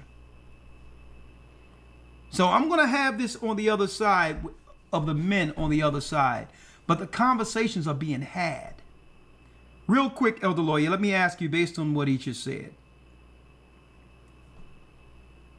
the reason why there's not enough time to get our community together is because back in the day, there was a consequence for if a woman operated outside of her proper order. But now, if she does what she want to do, and a man tried to correct her, she has the authorities, the government, the court, right, to side with her. She has the cops. And on top of that, even if she's wrong, if she decide that, okay, I don't want nothing to do with you, not only do she leave with everything, she ruins your future. So not only is it that she has no consequences for bad behavior, she'll be rewarded for the bad behavior by the government and take everything you have. So, and some people say, well, like I may say it, well, why would you choose a woman like that? Right? But what if a woman wasn't like that at first? And for whatever reason, she wasn't like that at first, but eventually, and I'm speaking of these younger people, eventually she's influenced and begin to utilize the power that the feminists have given her to destroy the man anyway. Right? I'm going to have that conversation this coming Friday. But again, I was going to show this last week, Elder, but I didn't, because the whole time these guys were speaking, I was asking, where is the Bible? Right. Because in one of these settings, the resolve is in the scriptures almost immediately. The Bible is the key component that can put what? A period to all of these dynamics when it comes to gender war. Right? If a man falls in his position according to the Godhead and lay out the authority, lay out the rules according to the house, and the woman complies with her position, not forcefully, but willfully in her fear of God, all of these conversations would become mute. Right? So I'm going to have that conversation, but real quick before we go, only a few more minutes, I'm going to talk about this. They made some real good points, though. They make some real good points. Now, let me say this before we transition over to what a virtuous woman is. Right? I'm going to say this for the sisters now. Real quick. Sisters, the conversations these men are having,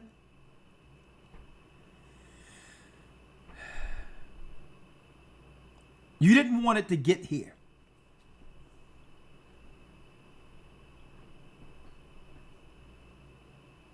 It was better when men had their mind towards what they thought the dynamics of a relationships were, and to let women do all they woman talk behind closed doors regardless of it, and men would dismiss it and say, oh, ain't nothing to it.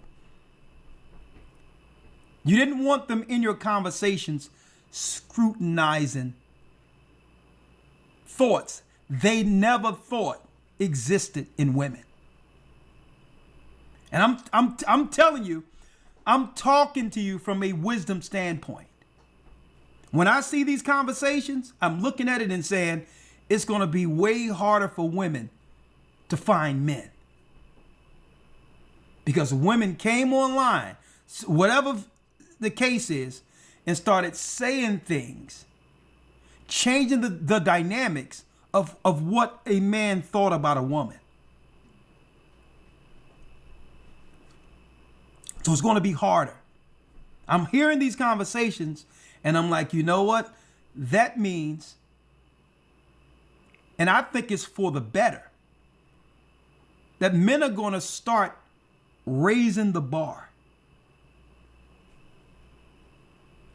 and not just getting with anybody strictly because of outside aesthetics is what I'm hearing. And I'm speaking of men women want.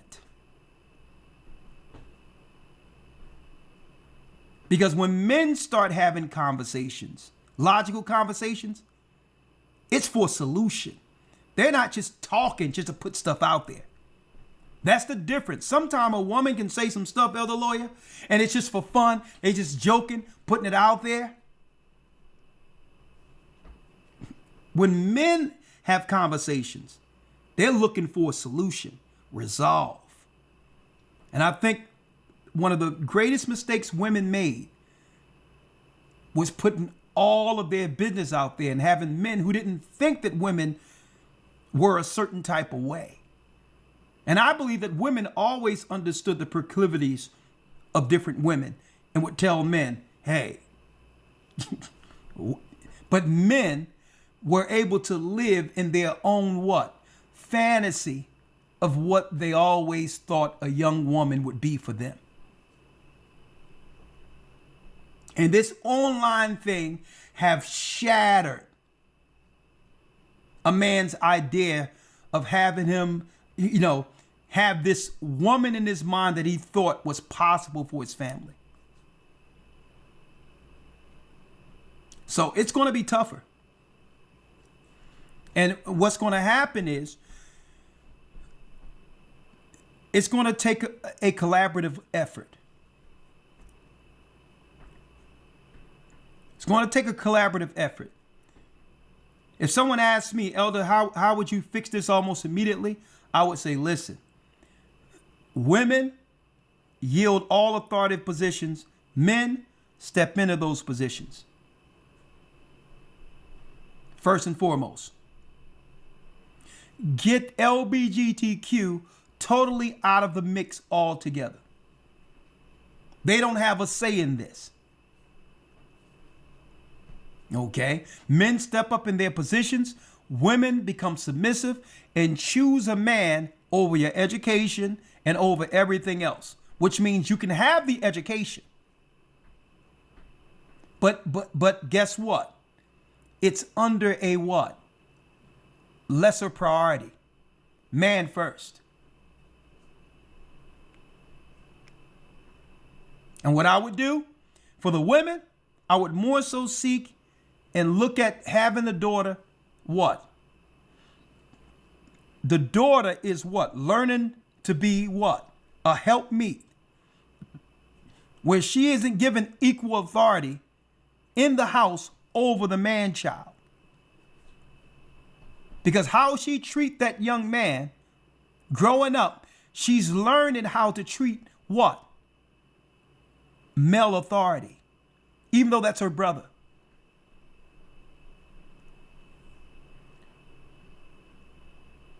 See, they understood that dynamic in old time because what? The young girl had to make sure her brother was fed, because if someone came through that door, the brother and the father would have to subdue that person through brute might.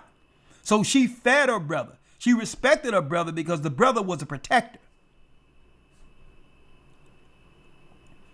So this backwards world with the lesbian language have incentivized putting the daughter over the young boy. That's backward. There's no equality. Equality doesn't exist. And I'm telling you, because we're going back to a point where we're going to need men in position to physically protect the women who are left. It's going there. It's coming. I'm telling you, it's going there. They're throwing all of our women out of the jobs they once had. And it's going to be survivor mode. I'm going to tell you that right now. They're going to need a male protector. With all of these foreigners coming in, and I know how they get, the foreigners, when they feel they have the numbers. I've seen it in the UK. If they think they have the numbers, you're going to understand, you're going to know how they really feel. And our sisters are going to be alone through this. So what I would do is, if I could fix it immediately, I would say, listen, make sure we come to every Sabbath, we follow God's law, put man in authority, and now we promote the young boys over the young girls.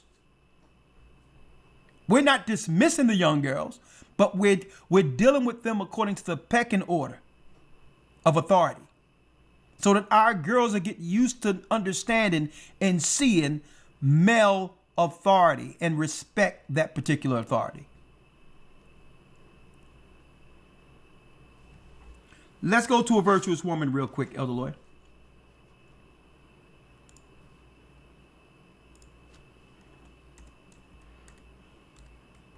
I'm going to tell you, I'm looking at it, I'm like, yo, sisters didn't want brothers having this conversation.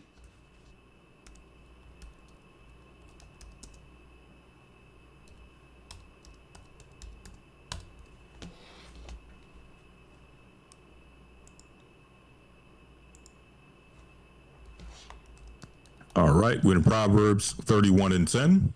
Thank you, Elder Lawyer. Let me grab it here. That's one other thing I wanted to grab here.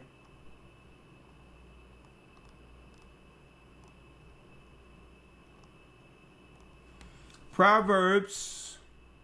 Let's get it. Hold on. Let me get it here. Proverbs 31. Read it. Verse 10. Who can find a virtuous woman? For her price is far above rubies. Who can find a virtuous woman? For her price is far above rubies. Now, guess what? There's this other verbiage, this lesbian language that are out there, right? That's why we have to be careful about this satanic feminism. Now, the retort with these women that are out there who are lonely, a man can't stand being around them. They're getting old in age and they can't have any children. Their new thing is, well, we've witnessed all these women who were married and they're miserable. That's their excuse for what? For not being in position with a husband as they get up in age. Well, look at all the failed marriages. They'll start pointing to the negative. Right? And pointing to the negative absolves them. They feel it, okay, it doesn't make my situation that bad. I'm hearing that also. The Bible says, who can find a virtuous woman? Read it. Listen to this. For her price is far above rubies. Read. The heart of her husband doth safely trust in her, so that he shall have no need of spoil. So that he should have no need of spoil. She's always looking out for what? The long-term security of the house. And some women may look at that and say, well, he can still do this and do that and still up and leave her. Why do we look at everything from a negative standpoint, from a defeated standpoint? Because I'll tell you what, suppose she do everything right and he's dead wrong. Guess what? You think the Most High isn't going to bless this woman? Because she's not doing this strictly because of him. She's doing this because she fears God. See? She fears the Most High. See? She fears God as to why she's doing this. And I hear a lot of people out there, even women, saying, I want a God-fearing man, God-fearing man. Okay. But then can you give a definition or give an explanation to us what a God-fearing woman looks like? There's a list that women can give when it comes to men. And say she want a God-fearing man. All right. Shoot. Give us the example of a God-fearing woman. And usually it's, I never thought of that. Why? You know, a God-fearing man has rules that applies to how he would deal with you in a relationship that you can hold him to. Right? But when you never took the same time or care to say, well, okay, let me find out what a God-fearing woman is. And we're reading it. A God-fearing woman isn't doing all of this just to be recognized. Or doing it for an exchange of something back. She's doing it because that's her position.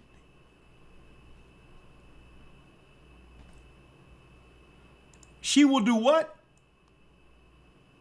She will do him good and not evil all the days of her life. All the days of her life, she's looking to do right by him. Now, folks, this same woman applies to, in the Old Testament, kings. Kings. He have his wife right next to him. And she know that this guy is he's doing all types of stuff. But she's like, no, if this guy goes down, we all go down. Okay, so now the queen is right next to the king. She will do him good and not evil all the days of her life. And think about this mindset. By her doing this, she don't have to every other 5-7 years start over again and over again and over again. She's building legacy. And that's one thing that keeps us from not being able to operate above water as a people. Our actions in our community We have to continually start over. So a virtuous woman is like, listen, I'm not losing what? My legacy. I'm not losing my legacy.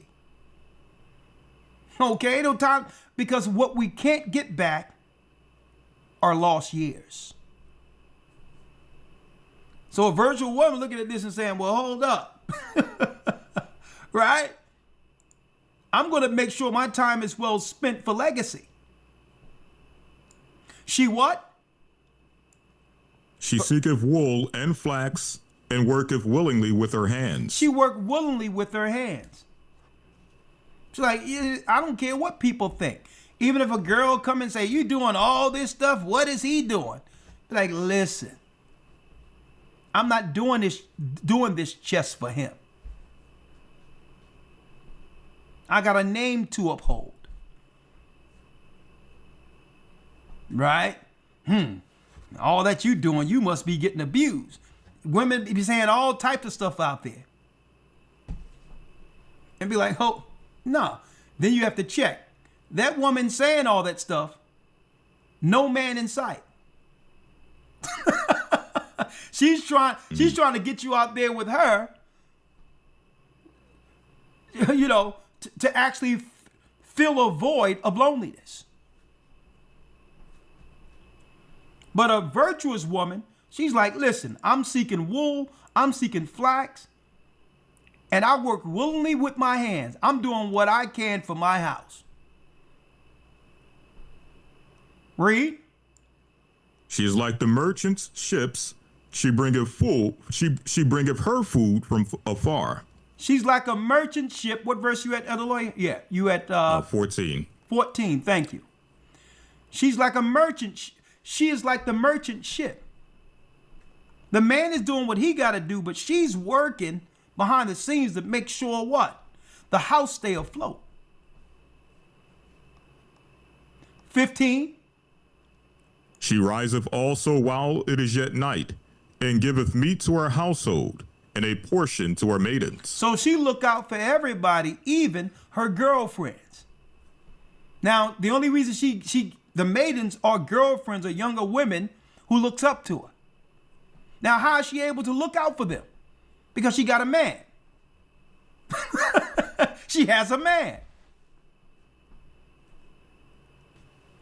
She considereth a field, read. She considereth a field and buyeth it. With the fruit of her hand she planteth a vineyard. Read. She girdeth her loins with strength and strengtheneth her arms. Now, see, this is very important. Why? She's able to do all this because she's free to do it based on what the man has established. And see, and what they're not talking about in this satanic feminism is women isn't trying to spend on another woman what a man will spend on a woman.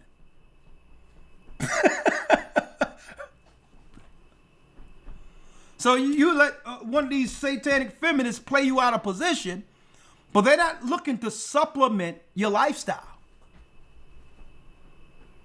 See, satanic feminism is how to trick and extract funds from men. When you read the book, men is a utility. But if you have two women together, women isn't trying to take care of a woman. So a woman with a husband, girdeth her loins with strength, and strengtheneth her arms, read. She perceiveth that her merchandise is good. Her candle goeth not out by night. Her candle goeth not out by night. See? That means she has a mind towards legacy.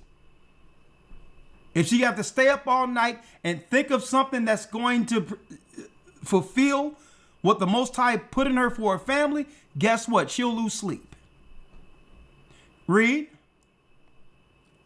19. She layeth her hands to the spindle, and her hands hold the distaff. Her children are always dressed and look good and presentable. Because she understands the people walking outside is a representation of her. See that? She makes sure that, see, I'm going to tell you, it doesn't matter what the world is saying, seeing. The Most High is looking at this woman and saying, you know what? This is a true daughter of Zion.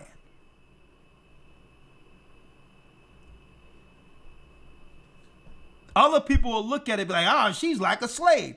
You don't say that if she's working like a slave at the job. He's running her into the ground. You don't say that if she's working at a corporate office somewhere. She's celebrated if she's working like a slave in the corporate offices. So I'm saying this, sister, don't let anyone shame you for that respect factor and working your behind off for your house when it comes to the legacy and what? Your obligation to your man. Don't let nobody on the outside shame you, because the people out there, they're not going to take care of you. 20. She stretcheth out her hand to the poor. Yea, she reacheth forth her hands to the needy. If she sees someone who needs something, she's there.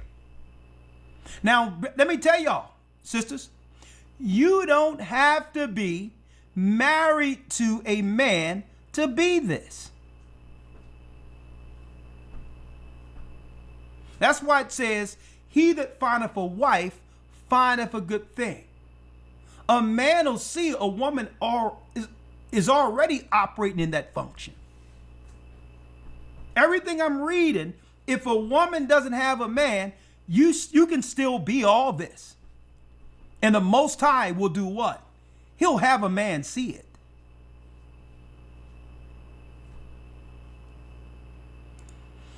(21)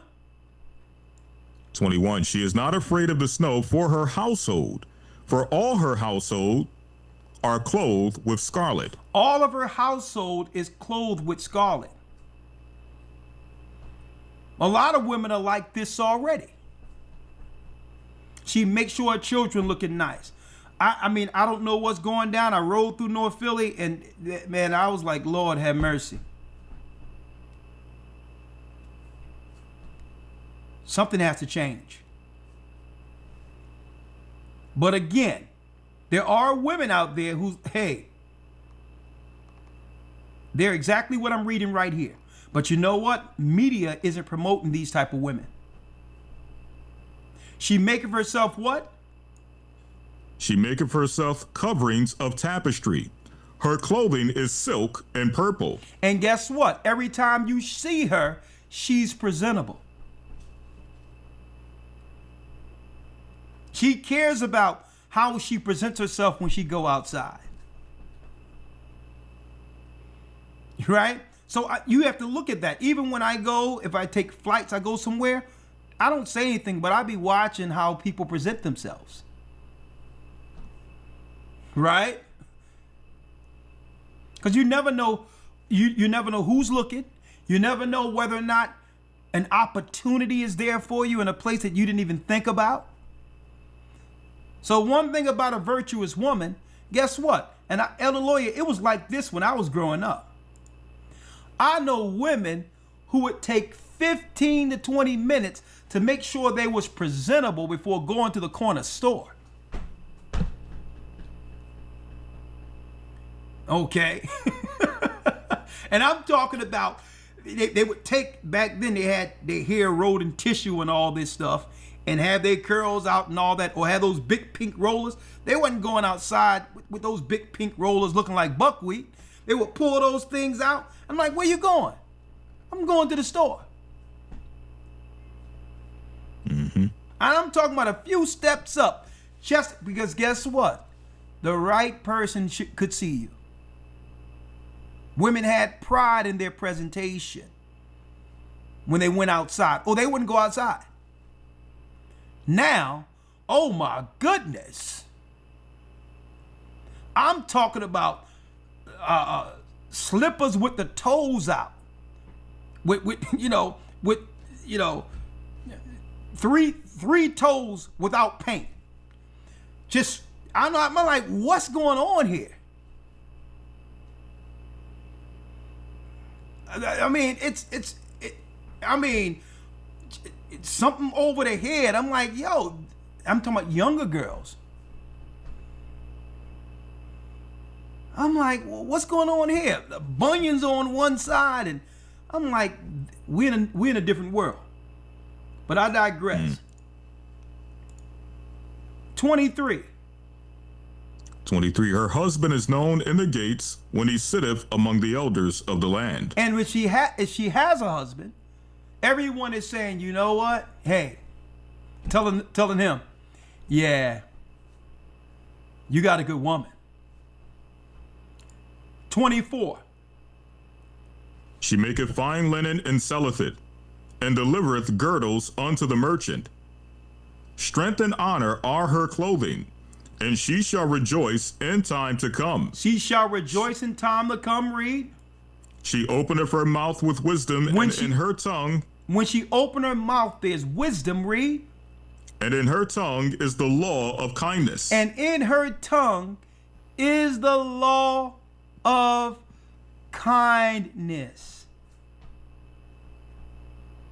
There's no ratchetness. There's no going out and screaming. There's no public humiliation through, conflict. Read. She looketh well to the ways of her household, and eateth not the bread of idleness. And she eateth not the bread of idleness. She's not online spreading rumor all up in someone else's set. Always trying to stir things up. She don't deal with the bread of idleness because she has a house to attend to. Girl, did you hear this? And girl, did you hear that? She's like, listen, get to stepping. Okay, I don't got no time for that. I got a house to attend to. Read. Her children arise up and call her blessed, her husband also, and he praiseth her. Look at that. He gives recognition where recognition is due. Her children are blessed. Her children fear the Most High, love the Most High. Many daughters. Many daughters have done virtuously, but thou excellest them all. Read. Favor is deceitful, and beauty is vain. Beauty is what?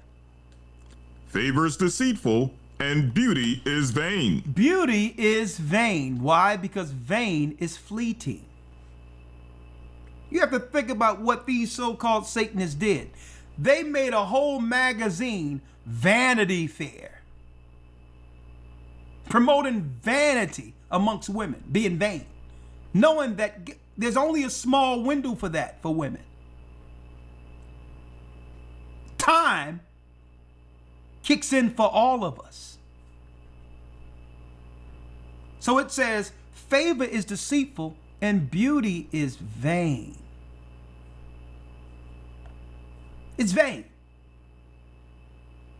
But what?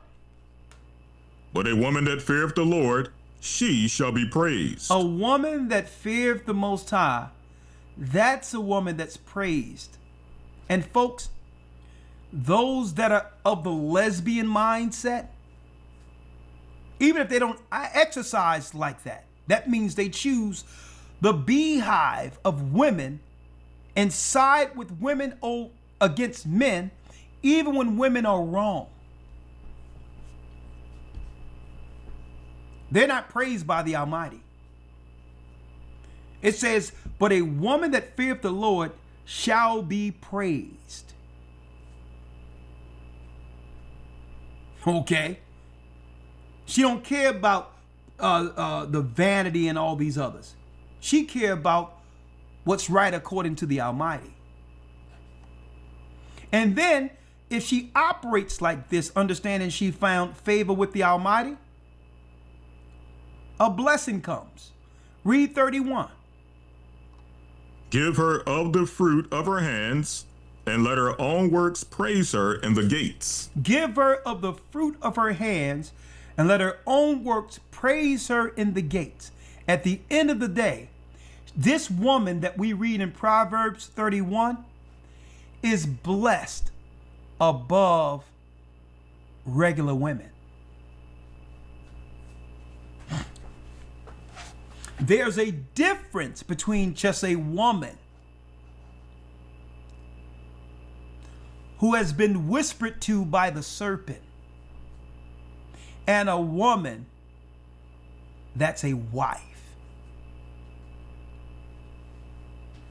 The mistake a lot of men make is like, and we've all gone through it, is choosing someone strictly based on the outward aesthetics.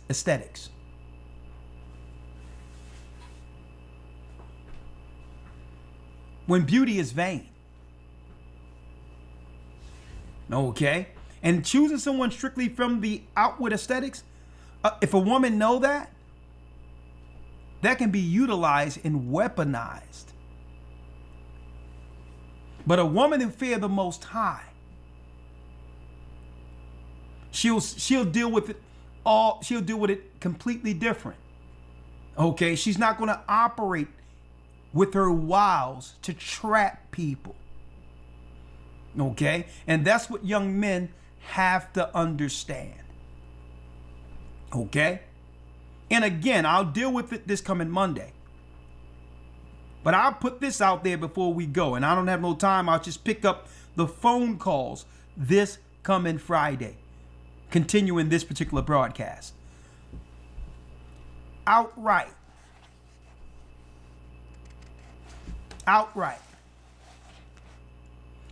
If a man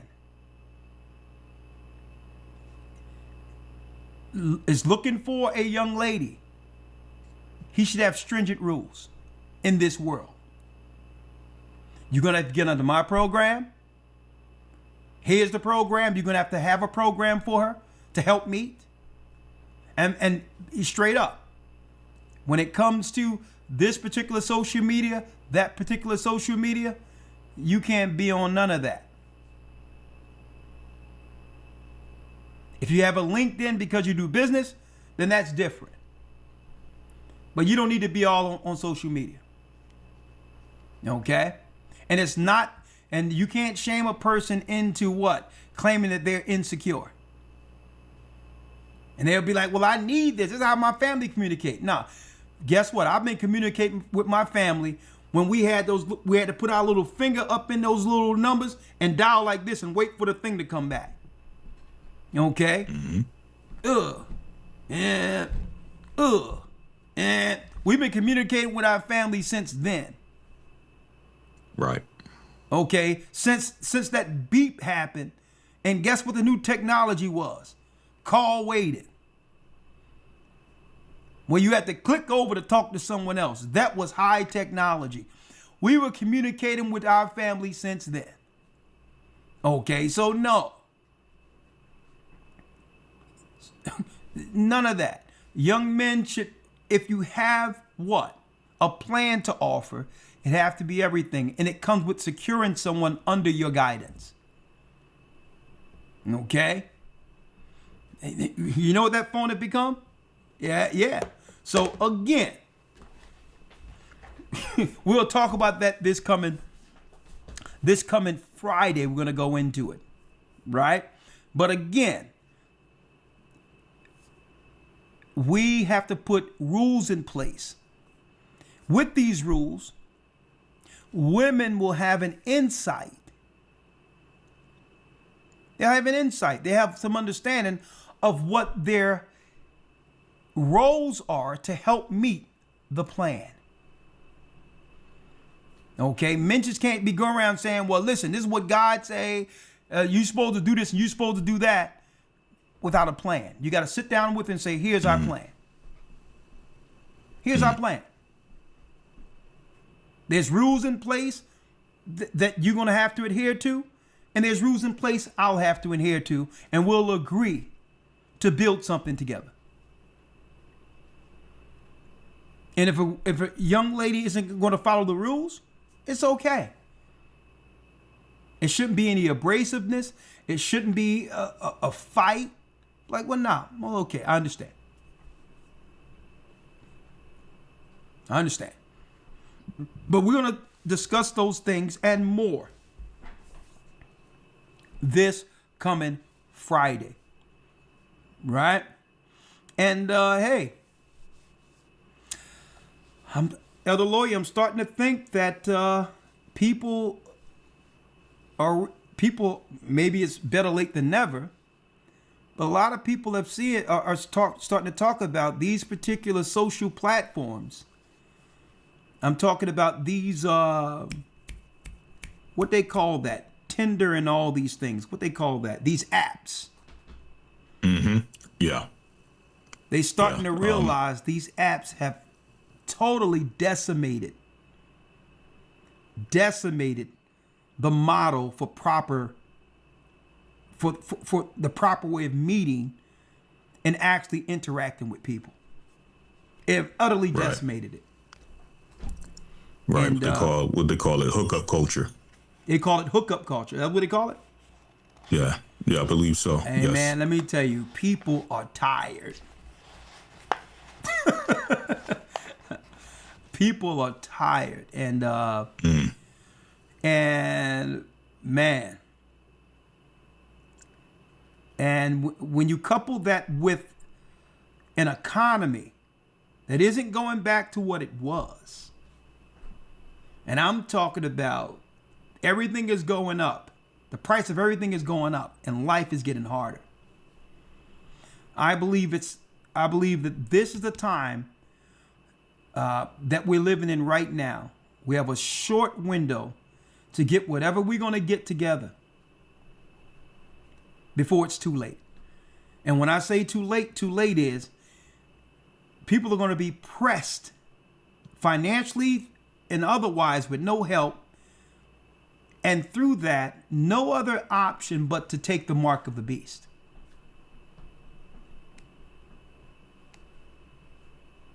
And hey, I'm not hey, it ain't happening to me. So it's upon brothers and sisters to calibrate, especially sisters, to calibrate what your standards are. Calibrate it. Okay? You can't get everything. If you get a man that truly fears the Most High and care for you and is willing to take care of you, okay, he may not make six figures. He may have ideas to do so, but he can at least take care of himself. Sisters in particular, that might be, and it could be the man the Most High have sent to you. Just putting that out there. With that, Elder Lawyer, thank you. And yes, sir. Thank you. We had to highlight that this whole feminist Satanist thing didn't come from our sisters. It came from radicalized Edomite white women. And they did that because they envied who you were and what you were doing while you had nothing at all. You didn't have no money. You didn't have status. But it was the spirit in you and the fact that you had, that's right, the black man. With that, may the Most High be with you. Stay prayed up, sin not. We will soon see Israel. We are the children of Israel. And yes, we are back. Thank you, Elder Lawyer. And you all have a great evening. Shalom. Shalom. The Arabs and Africans told us. The Arabs and Africans told us. At gunpoint. Together our wives and children then sold us. In the belly of these great ships we traveled in fear. By the rivers of Babylon we found our brothers here. Together us. In Colombia. Reuben from Australia. Issachar, the Mexicans. From the Negroes. Benjamin, the West Indians. Levi, the Haitians. nations. Our highest gathering in Israel.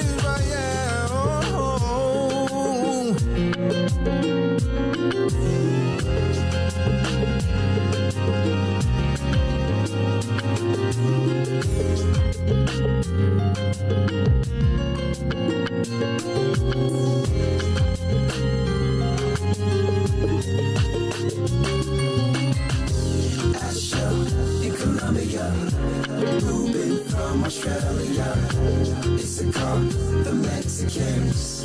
That's who we be. We be Judah, the Negroes, Benjamin, the West Indians, Levi, the Haitians, Manasseh, the Cubans, Ephraim from Puerto Rico, and Valley from the Isles of Hawaii. The Lord is calling back Israel. Zebulon from Panama, Gad, the North American Indians, Simeon, the Dominicans. Our highest